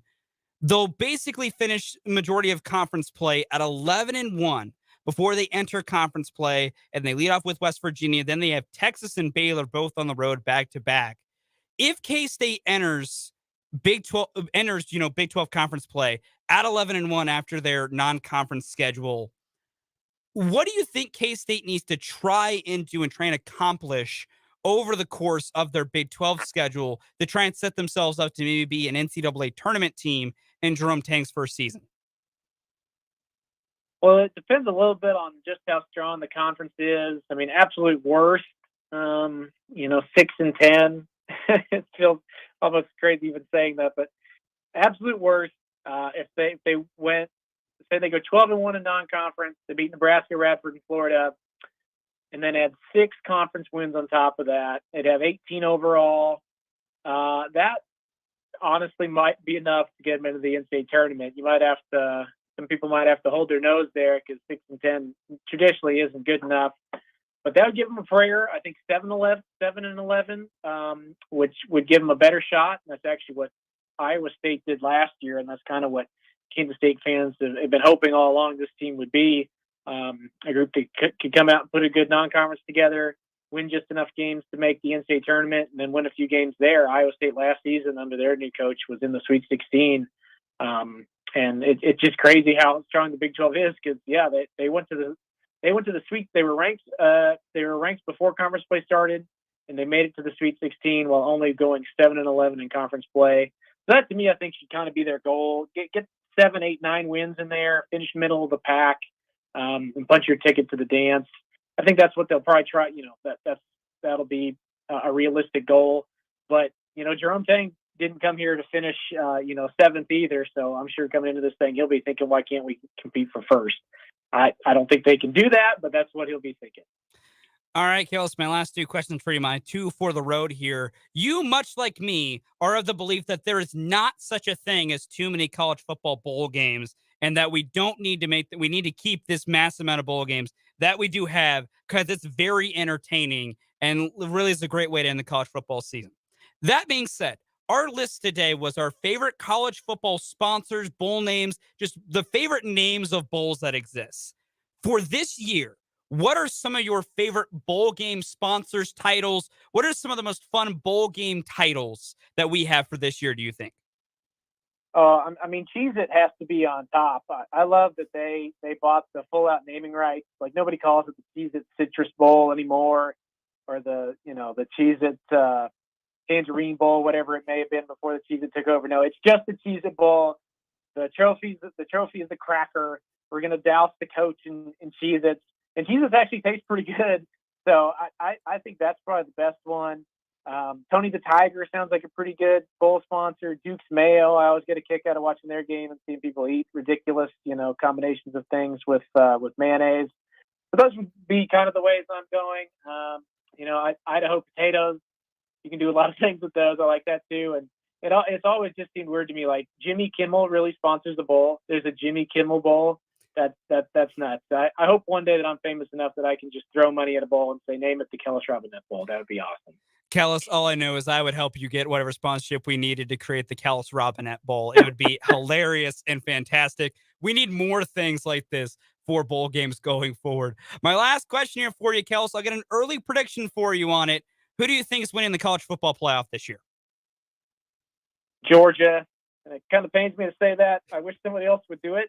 I don't like rooting for the SEC, but they've been the best team all along. And I know they've sleptwalked through some games, which made people think, they're not so great. But every time they've played a team with a number next to their name, they've just annihilated them. And I think that continues here. So I'm backing the Bulldogs to playoff.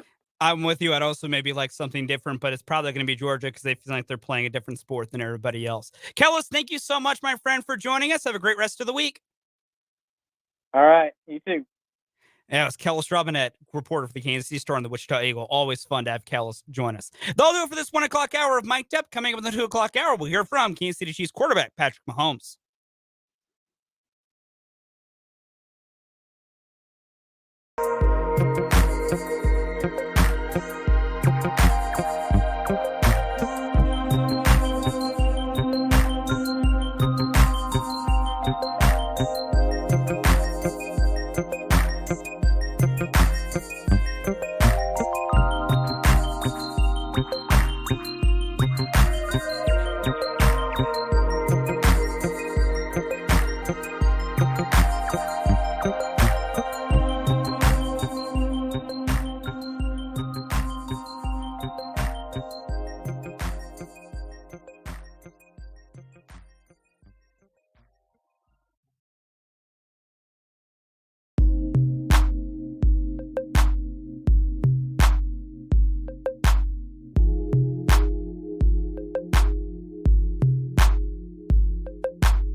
It is time for the final hour of Mic'd Up here on 580 WIBW.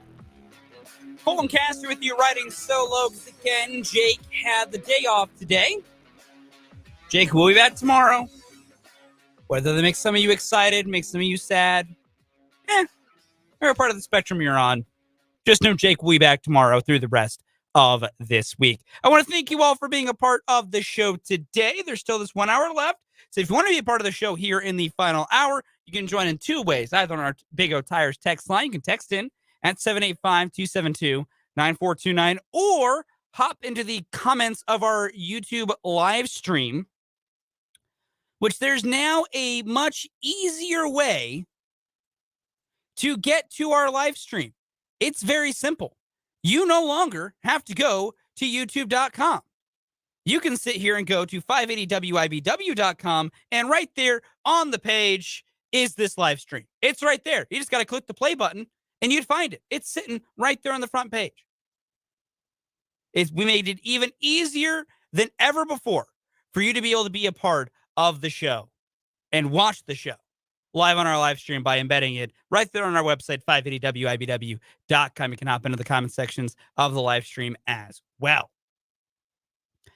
Coming up here to wrap up the show, we're going to hear from quarterback Patrick Mahomes. We're going to have a little You Did What, and the Chiefs wide receiver room roster crunch. We'll try to get to that as well. We had a lot of fun today discussing bowl names and different bowl titles. People agree with us in the Duke's Mayo Bowl being important, as well as the famous Idaho Potato Bowl, which is my number one because you get, potatoes dumped on you.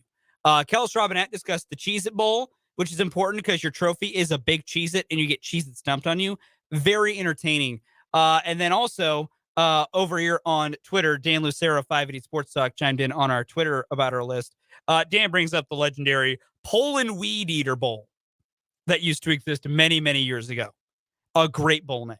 Bowls are fantastic. They're more fun when we have a bunch of them. If you're one of the people that thinks we have too many bowl games, you're wrong. You're flat out wrong. You will always be wrong. There is no such thing as too many bowl games. We need to make the bowl games more important, the smaller ones, and bring back their glory. We need to make the Jimmy Kimmel LA Bowl the next big thing. Seriously, why does Jimmy Kimmel have a bowl? Seriously. Why does Jimmy Kimmel have a bowl game? Also, I'm just going to look this up real quick. I did not plan on looking this up to start the hour, but I'm looking it up now. Who's playing in the Jimmy Kimmel LA Bowl this year? I'm going to find that. I have all the bowl games in front of me here because there are some fun ones this year as I dig through and try and find who's playing in the Jimmy Kimmel LA Bowl. I got to figure out when it's being played. There it is. It's Washington State and Fresno State. That will be played this Saturday in the Jimmy Kimmel LA Bowl presented by Stifle. Whatever the hell Stifle is. This is also the time of year where I learn about a lot of companies that I've never heard of before. The Fenway Bowl is brought to you by Wasabi this year. When that was announced, I thought it was by a company that made wasabi. made like the little green paste to eat with sushi. It's not. It's like I think it's a blockchain thing. It's like a Boston area, like weird tech bro thing. What the hell? Why is it called wasabi? I'm just very confused. But it's things like that all of a sudden, because like, Duluth. There's the Duluth Trading Cure Bowl. I know Duluth, the Duluth Trade. They have hilarious commercials. They're all about, workwear and stuff like that. But, then you got someone Wasabi doing the Fenway Bowl. Lending Tree has their own bowl this year. There's the roofclaim.com Boca Raton Bowl. Then there's, the boring usual ones, the Lockheed Martin Armed Forces Bowl. That's been that for who knows how long at this point. The Gasparilla Bowl is brought to you by Union Home Mortgage this year. It's hilarious. I love it. Bowl games are awesome. The Liberty Bowl, which faces your Kansas Jayhawks, which released my Kansas Jayhawks, is brought to you by AutoZone this year. It's the AutoZone Liberty Bowl. And then, of course, you have, K-State will be in the Sugar Bowl, which is once again brought to you by Allstate. These K-State are playing in bowl games with sponsors we all know about, and an AutoZone and Allstate. If you don't know AutoZone and Allstate, one, you've probably never had to work on your car. Like, at all, period, none. Which, is a good thing. You didn't have to go buy parts from AutoZone, and you don't have insurance through Allstate or had to make a claim through your Allstate insurance. But bowl games are fun. We need to have more bowl games. We need all these fun bowl game title sponsors. That's been a majority of our talk today, and I will always have it. The Fiesta Bowl being brought to you by Verbo, that disappoints me. The Fiesta Bowl should always be brought to you by Tostitos.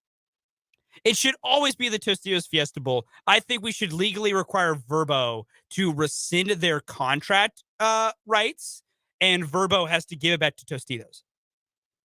That's my new hill, is that the Fiesta Bowl should be contractually obligated to always make a deal with Tostitos, because that logo is legendary. It's just Tostitos above what it says the Fiesta Bowl. But still, got your little people with the Tostitos chip. Now it's Verbo. That's boring. Verbo doesn't have a cool logo. It's just VRBO with lines making the letters. That's boring. Give me my Tostitos Fiesta Bowl back. I need it. I miss it. There are a lot of great memories with the Tostitos Fiesta Bowl, is all I'm saying. This has been Bowl Game Talk with Fulton Caster. I thank you for tuning in. Earlier today, I don't have a good segue for this, so we're just jumping into it. Earlier today, Patrick Mahomes met with the media. Here's what QB1 had to say when he chatted with the media earlier today. I didn't get a chance to ask you after the game the other day about those stat milestones that Travis got. What do you feel like those say about him as a player? Yeah, it talks to his consistency. Obviously, he's a great player, and we know that, and he's had this great run.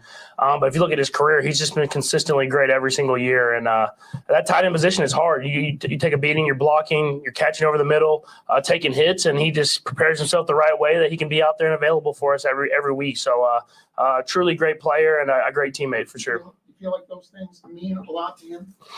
If they do, he doesn't even make it look like it, because I sit beside him on the plane and I said something to him about it. He was like, "Oh yeah, man, yeah, it's cool." He's all he's worried about is winning, and I think that's what all the great players are worried about. And the stats kind of come, but at the same time, he's just trying to win a lot of football games.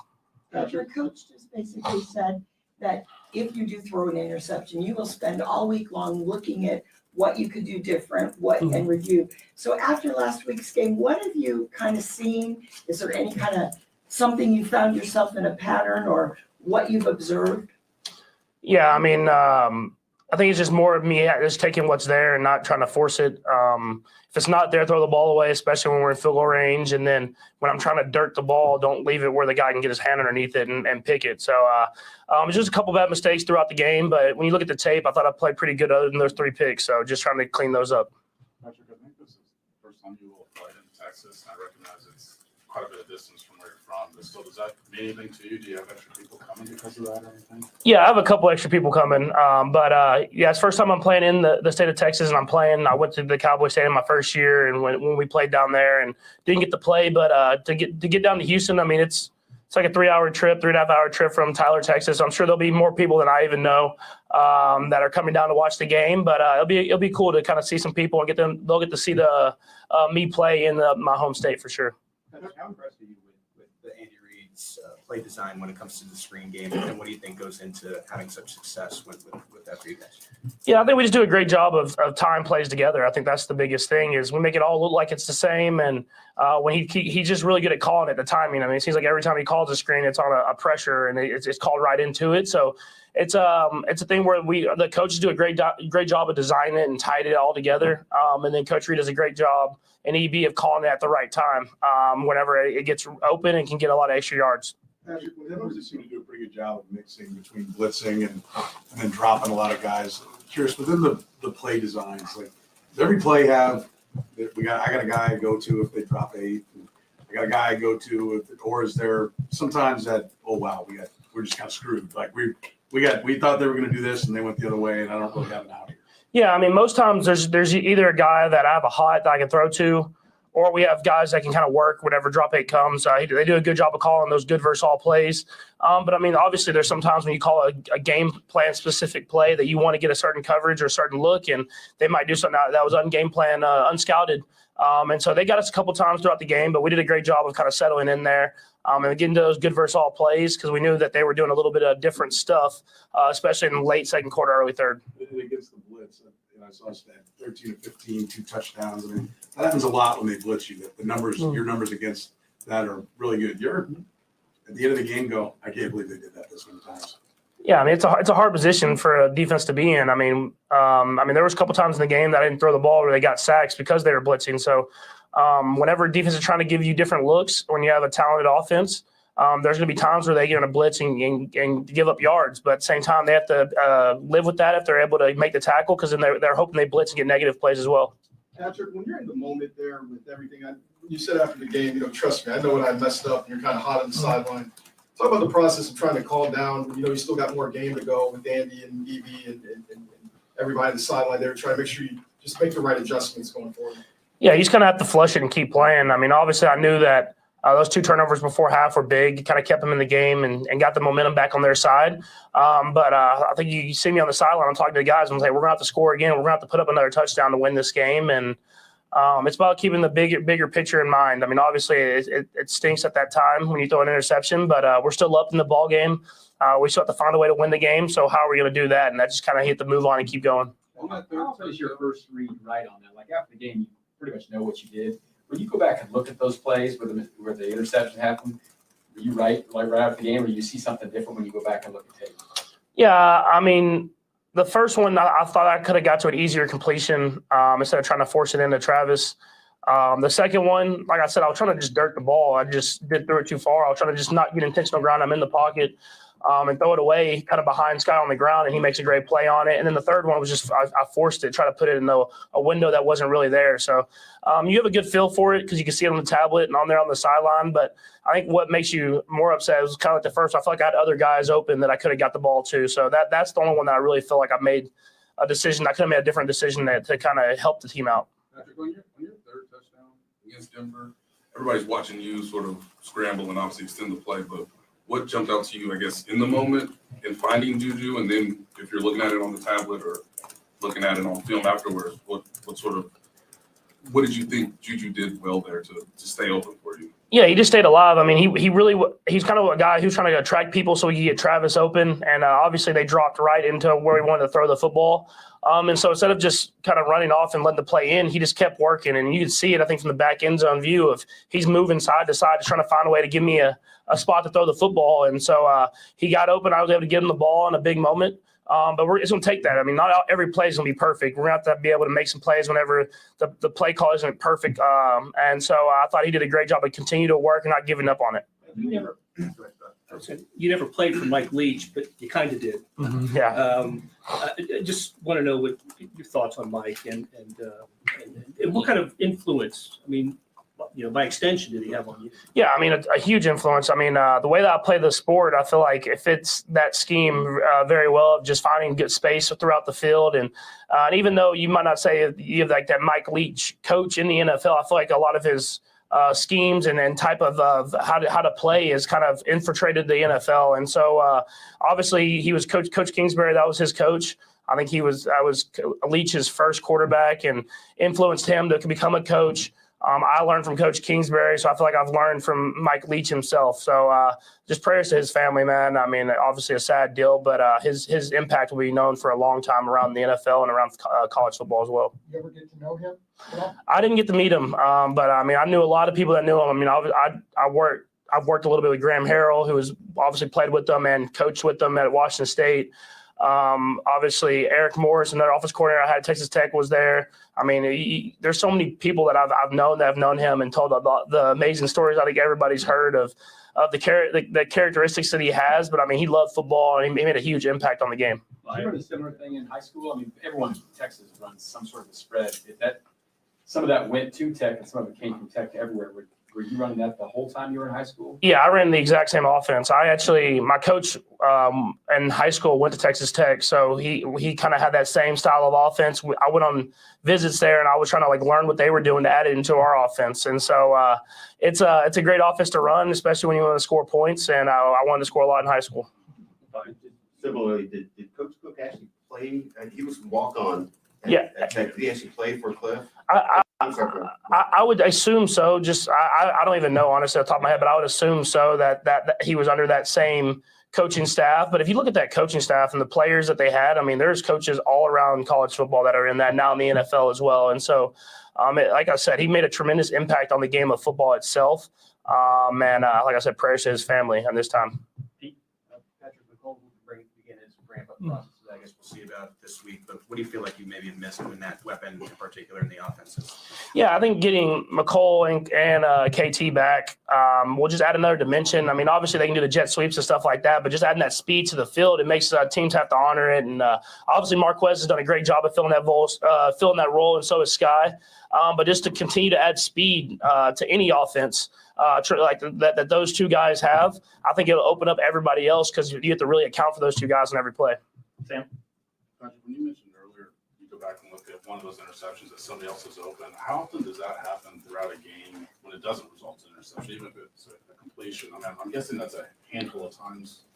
Yeah, for sure. And that's stuff you try to just continue to kind of log in your memory to try to find that open guy whenever it's there. I mean, if you look at the one I tried to over the middle to Travis, I felt like I had Marquez kind of pop it at the end of that play. And so I had seen him early. He was covered. And I thought that the backside corner was going to fall off, and he didn't. So it's just I got to continue to stay throughout my reads and learn from them so that I don't give up and I can hit those big plays when they're there. Patrick, just one quick thing about the Texans.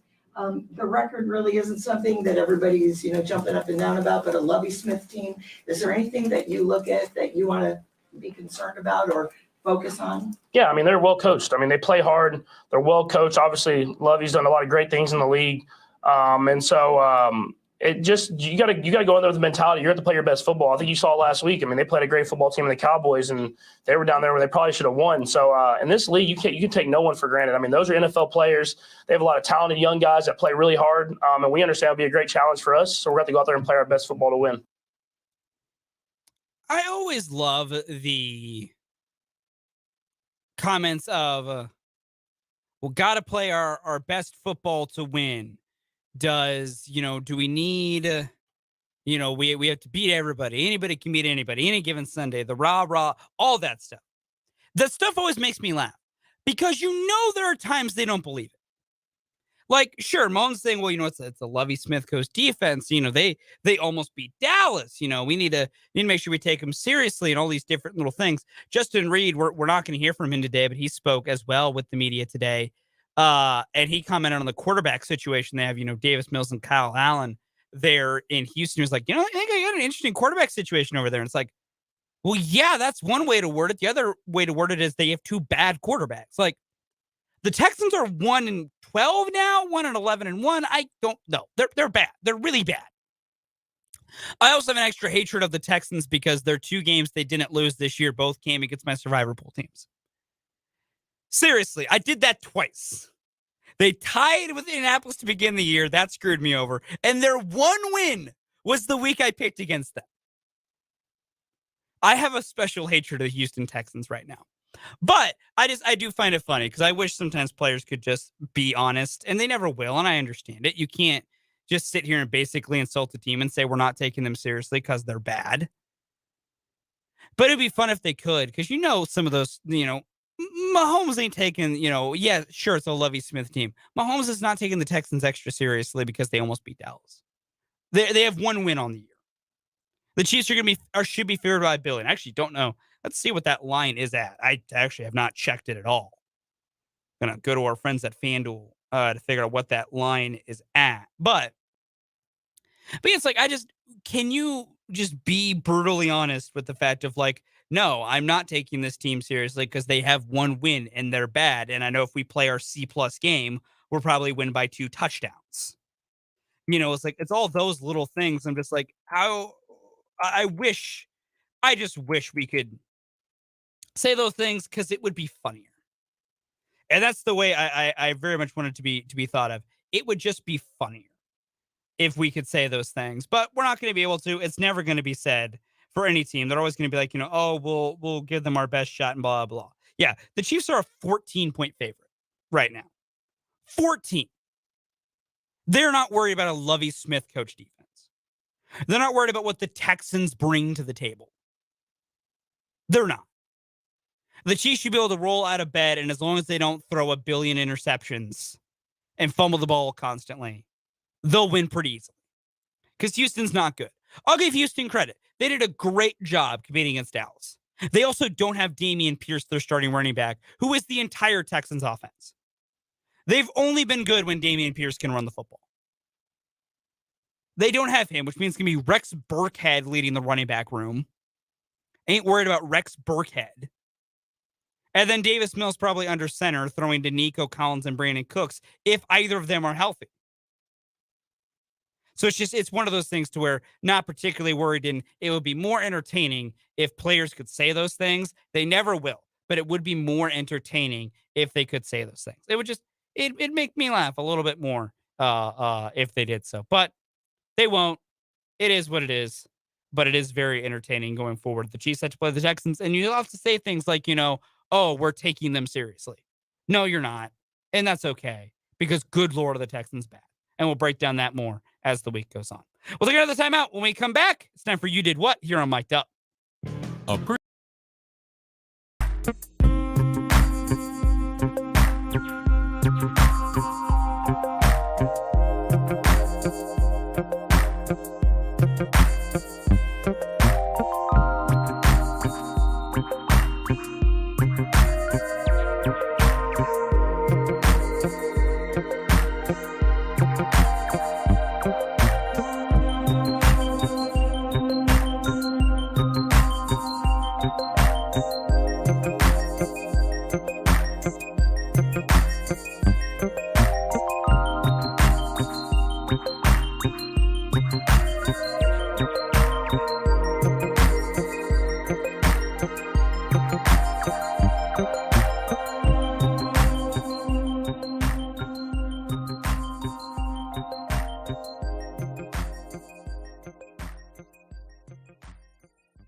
Time for a little You Did What here on Mic'd Up, where we go around the sports world, look at things that have happened, and just really wonder what the hell is going on anymore in the world of sports. Kyle, I'll let you go first. Where are we going for your You Did What? What is your You Did What for this week? My You Did What of the week comes from the NBA. Yesterday, they announced that they are altering, I guess you could say, the names of their individual awards at the end of the season, renaming them after NBA legends. For example, the MVP award is now known as the Michael Jordan Trophy, the MVP Michael Jordan Trophy, I guess. It's just, why? Who asked for this? I don't understand. Are they going to remake the trophy to look like Michael Jordan? They did. They announced a whole bunch of like different things that the trophy is going to be. Like, it's 23 inches tall for Michael Jordan. It's like there's like a 15-degree tilt because he played 15 years. It doesn't make sense. That feels like we're going too far. It's all just very extra. That feels like we're going way too far at this point. Because, like, I'm all for awards having names and being named after influential figures, like the NBA championship being the Larry O'Brien Trophy. Like, I get that. You know, the NFL, the Super Bowl championship being the Lombardi. I get those things. You know, the AFC championship being the Lamar Hunt Trophy after what he did in creating the AFL. All that stuff I get. I'm all for it. I truly am. Like, I'm not really. Now, the problem with calling this, renaming the MVP to the Michael Jordan Trophy, is I feel like someone out there's not going to be happy that he is like, there's going to be some LeBron hardo out there who is going to be so mad at this because then LeBron is going to retire, and there's going to be someone out there, and it's going to be a group of people who are going to sit here and go, we need to change to the LeBron James MVP trophy. I mean, if you want to look at names assigned to the trophies, that's by far not the most egregious one. Just the most improved trophy named after George Mikan.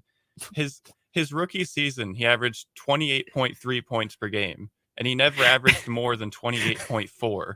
Why is George Mikan getting the most improved player trophy? His rookie season was quite literally almost his best season. Why is he getting the most improved trophy? And it was played in 1948. Yeah, when basketball was a much, much different sport. We make jokes about, Draymond Green made jokes about players in the 80s playing against plumbers. What were you playing against in the 1940s? Like, it was, I don't get it. I'm okay with naming trophies after important, influential figures, but sometimes there's lines and whatever. But all right, NBA, I guess we have the Michael Jordan, because I know like the NBA All-Star Game now has their Kobe Bryant MVP trophy, but I don't know. I'm okay with it. MJ is fantastic. MJ was great. MVP, five-time MVP for Michael Jordan, I think, if I remember correctly. But I don't know. That's very interesting.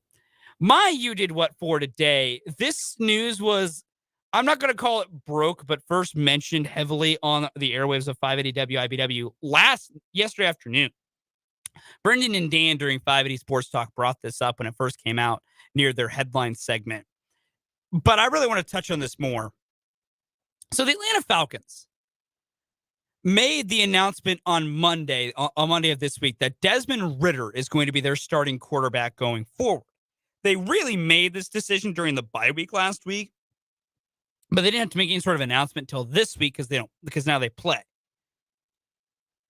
Well, now Marcus Mariota is all of a sudden, he has a knee injury that needs to get cleaned up, and he's going to have knee surgery to get that cleaned up, and he's going to go on IR and be out the rest of the regular season. It means probably the rest of the entire season, because I doubt the Falcons are going to win the division and make the playoffs.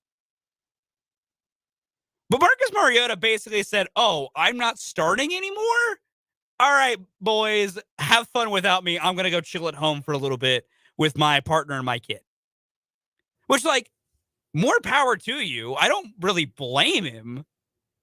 But has a player ever pretty much been benched and then just fully was like, all right, if I'm going to be the starter, I'll play through an injury. But the minute it's like, well, you're not going to play anymore, it's like, all right, I'm getting cleaned up and I'm out of here.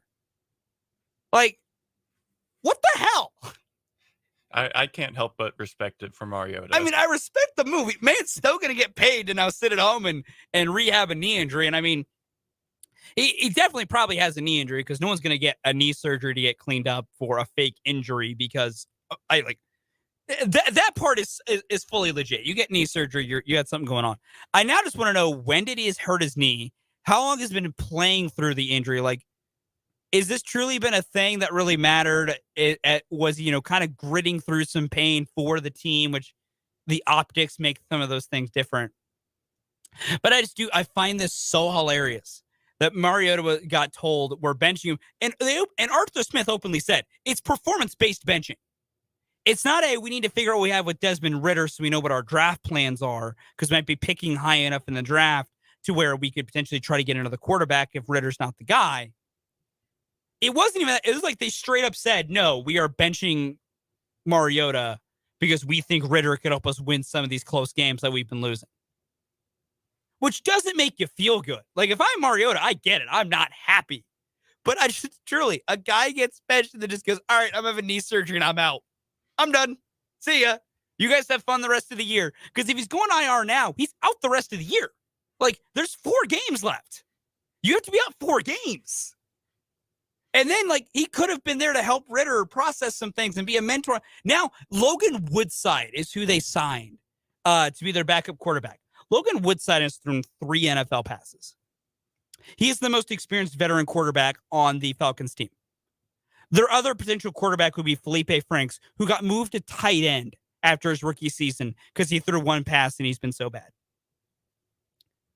Like, what the hell? It's whatever, but I find it very interesting whatever Marcus Mariota is doing, but it just makes me laugh so hard for what's going on. I will say this. We have a comment here on our YouTube live stream, Kyle. We'll say this to kind of wrap up here. That makes a good point. Our guy Vance here on YouTube says, why not name the NBA MVP the Bob Pettit Award, the first MVP of the NBA? I mean, that's something that Vance, that's not a bad idea. Can argue with. Because then here's my thing, and here's my last thing on this Michael Jordan part. Most people believe Michael Jordan is the best player to have played in the NBA. That's the general consensus. That has definitely become more of a hot topic with LeBron James and all that. I'm not going to get into it. I think those arguments are stupid. Not that I lean one way on either thing. I just think arguing between eras is one of the most useless arguments we can ever have. It's just not worth my time. However, if you're going to name a trophy, you got to do it in the least controversial way. No one's, like if we named it the Bob Pettit Trophy, we did. No one's going to be complaining too hard about that because there's a different reason than just being a great player.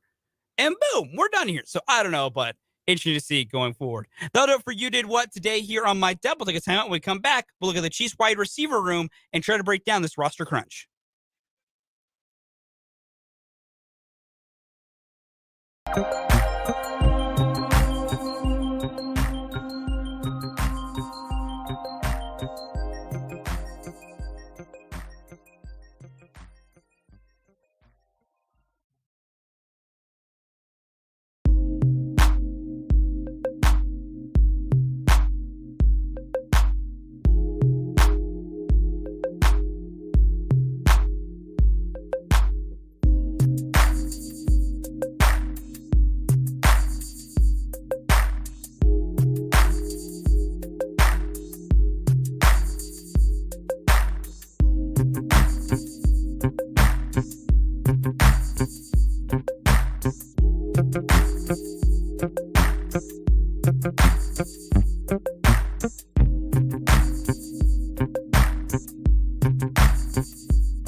Welcome back into Mic'd Up here on 580 WIBW as we wrap up today's show. The Chiefs have a wide receiver crunch coming.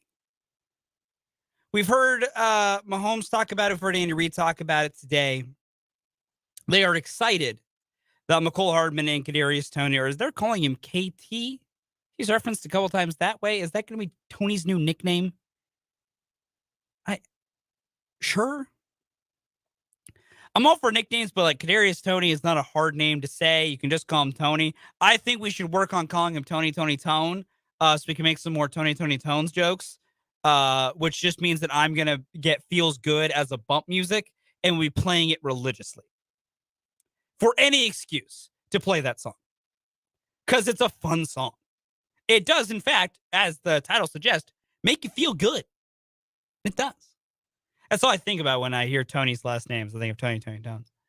But that weird musical side tangent aside, the Chiefs are in a position to where they're probably going to activate McCole Hardman in a couple weeks. The odds of him playing this week are slim to none.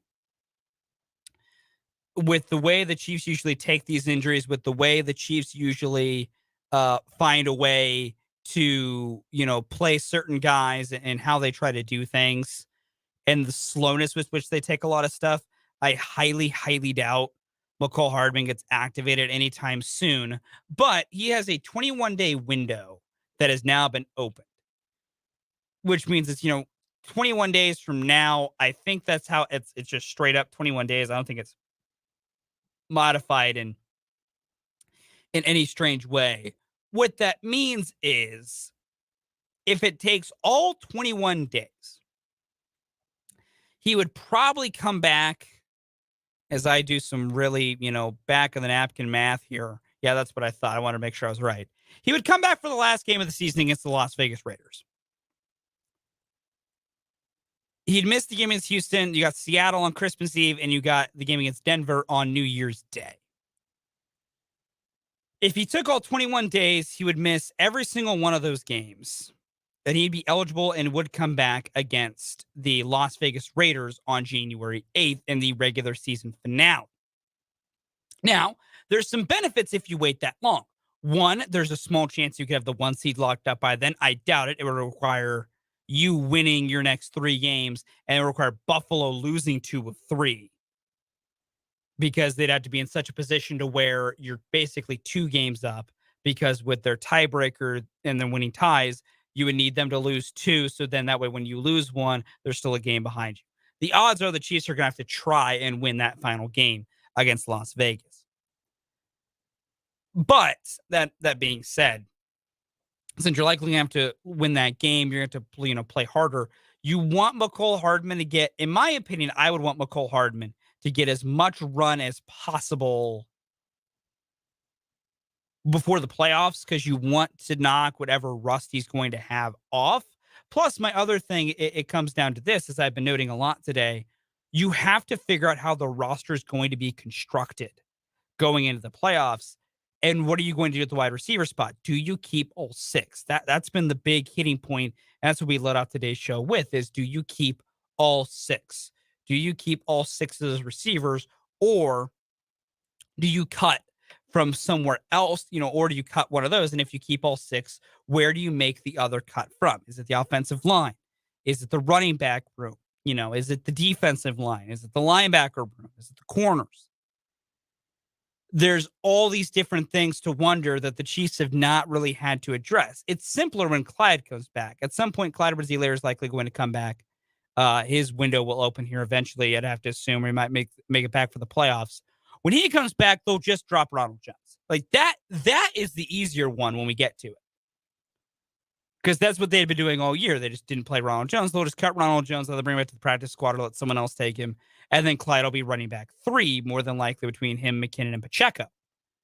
But wide receiver is just a more difficult spot to really figure out, because and the other part is this, it's not like with that running back spot where, it doesn't matter if you cut Ronald Jones, or you really want to think about keeping him, because you don't use him. He comes in as the occasional change of pace guy, but it's mainly been McKinnon and Pacheco. So when Clyde comes back, it's pretty easy just to say, all right, Ronald Jones out, Clyde in, math all tracks. With the wide receivers, it's more complicated because of the fact that all right now, 5, 6 have all done something.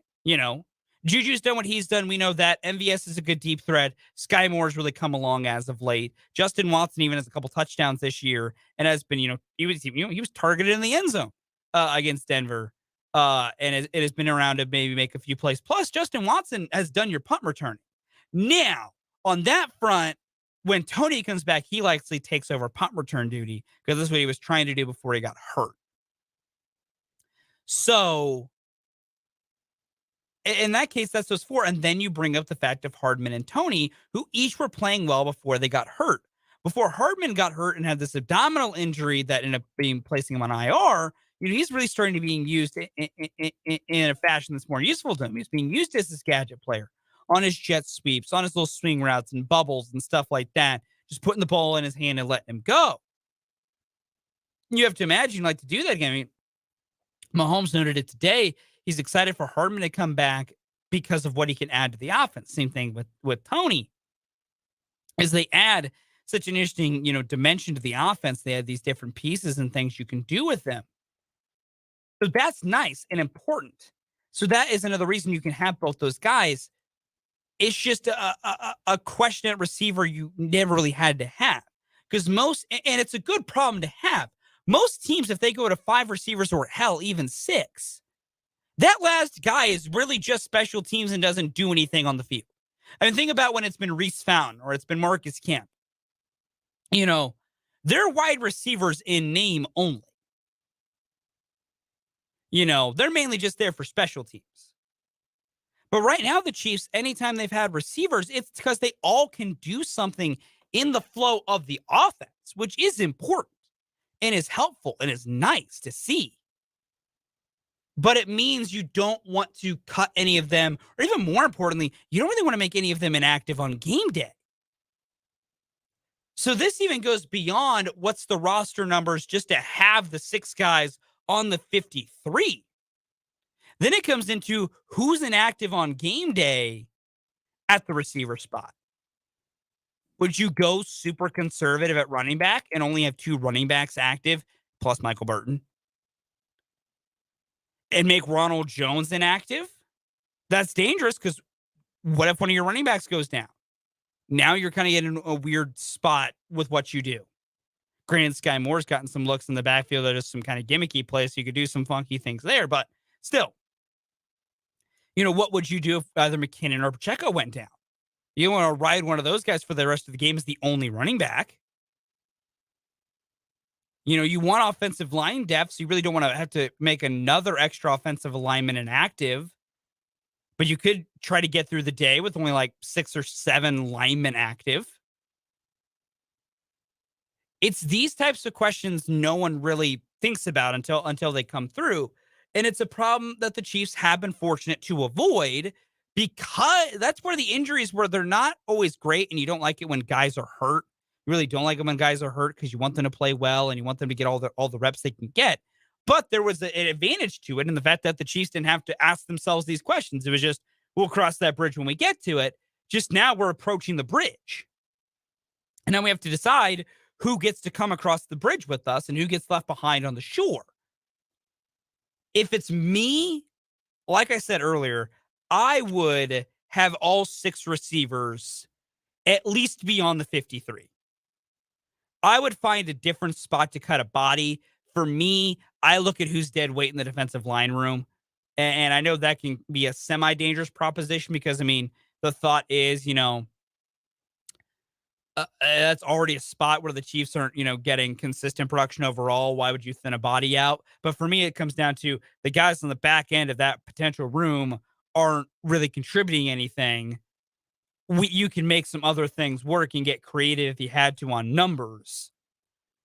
I maybe sacrifice a body there, and that's where I make up the room to make sure I have room for 6 wide receivers. Because when you added Tony, it kind of changed up your calculus.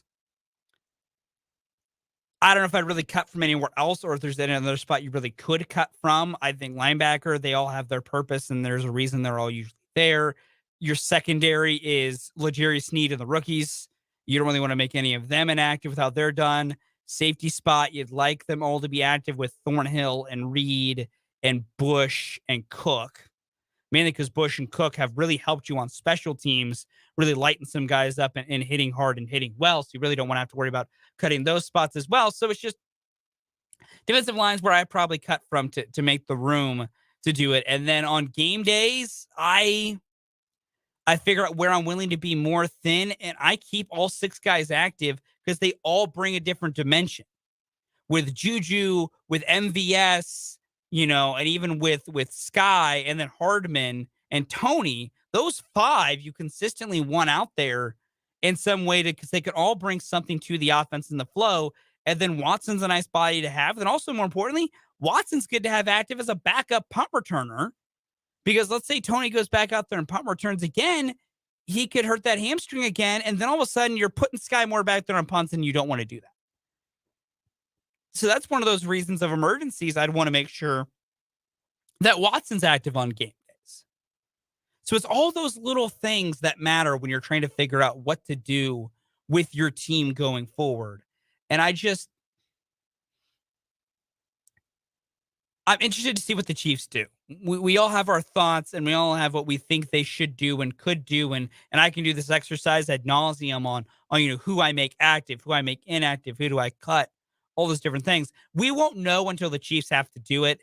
And we probably won't have to see the Chiefs make that decision till I'd say the Denver game on New Year's Day. I think Hardman's going to miss at least the next 2 games, trying to ramp back up with practice, very similar to Trent McDuffie.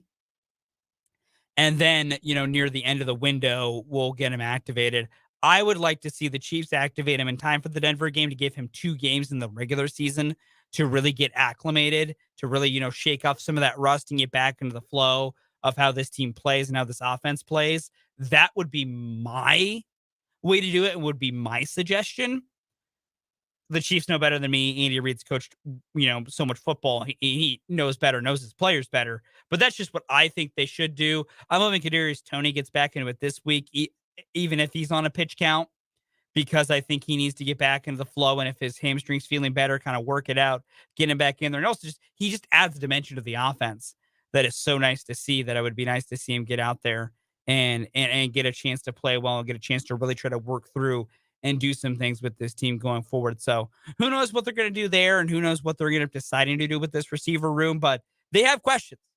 They have finally reached the bridge that they're kind of like, well, we'll deal with this when it comes to it. They're at the bridge. They need to figure out who's getting in what cart and who's getting left behind. And I don't know what it's going to be, but it's a good problem to have. You'd rather have a problem of too many guys than not enough guys, but it is still a problem of too many guys that they need to sort out eventually going forward for this team. We'll take one more break here on Mic'd Up. Coming next, we'll wrap up the show with the Mic Drop.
Time for the mic drop to wrap things up here on Mic'd Up today, and I have but one thing to talk about.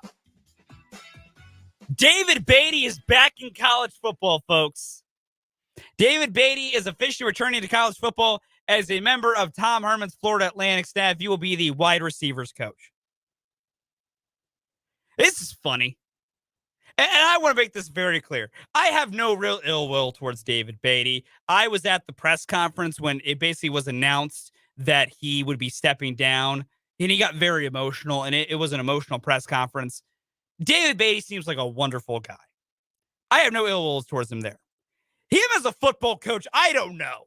But I just find this hilarious that Tom Herman's staff at Florida Atlantic is going to now include David Beatty as well. I find that funny. I find it hilarious. David Beatty is back in college football, and it will now make everything more entertaining. And I might now actually pay attention to Florida Atlantic football just to see how much of an influence David Beatty has on Tom Herman's staff.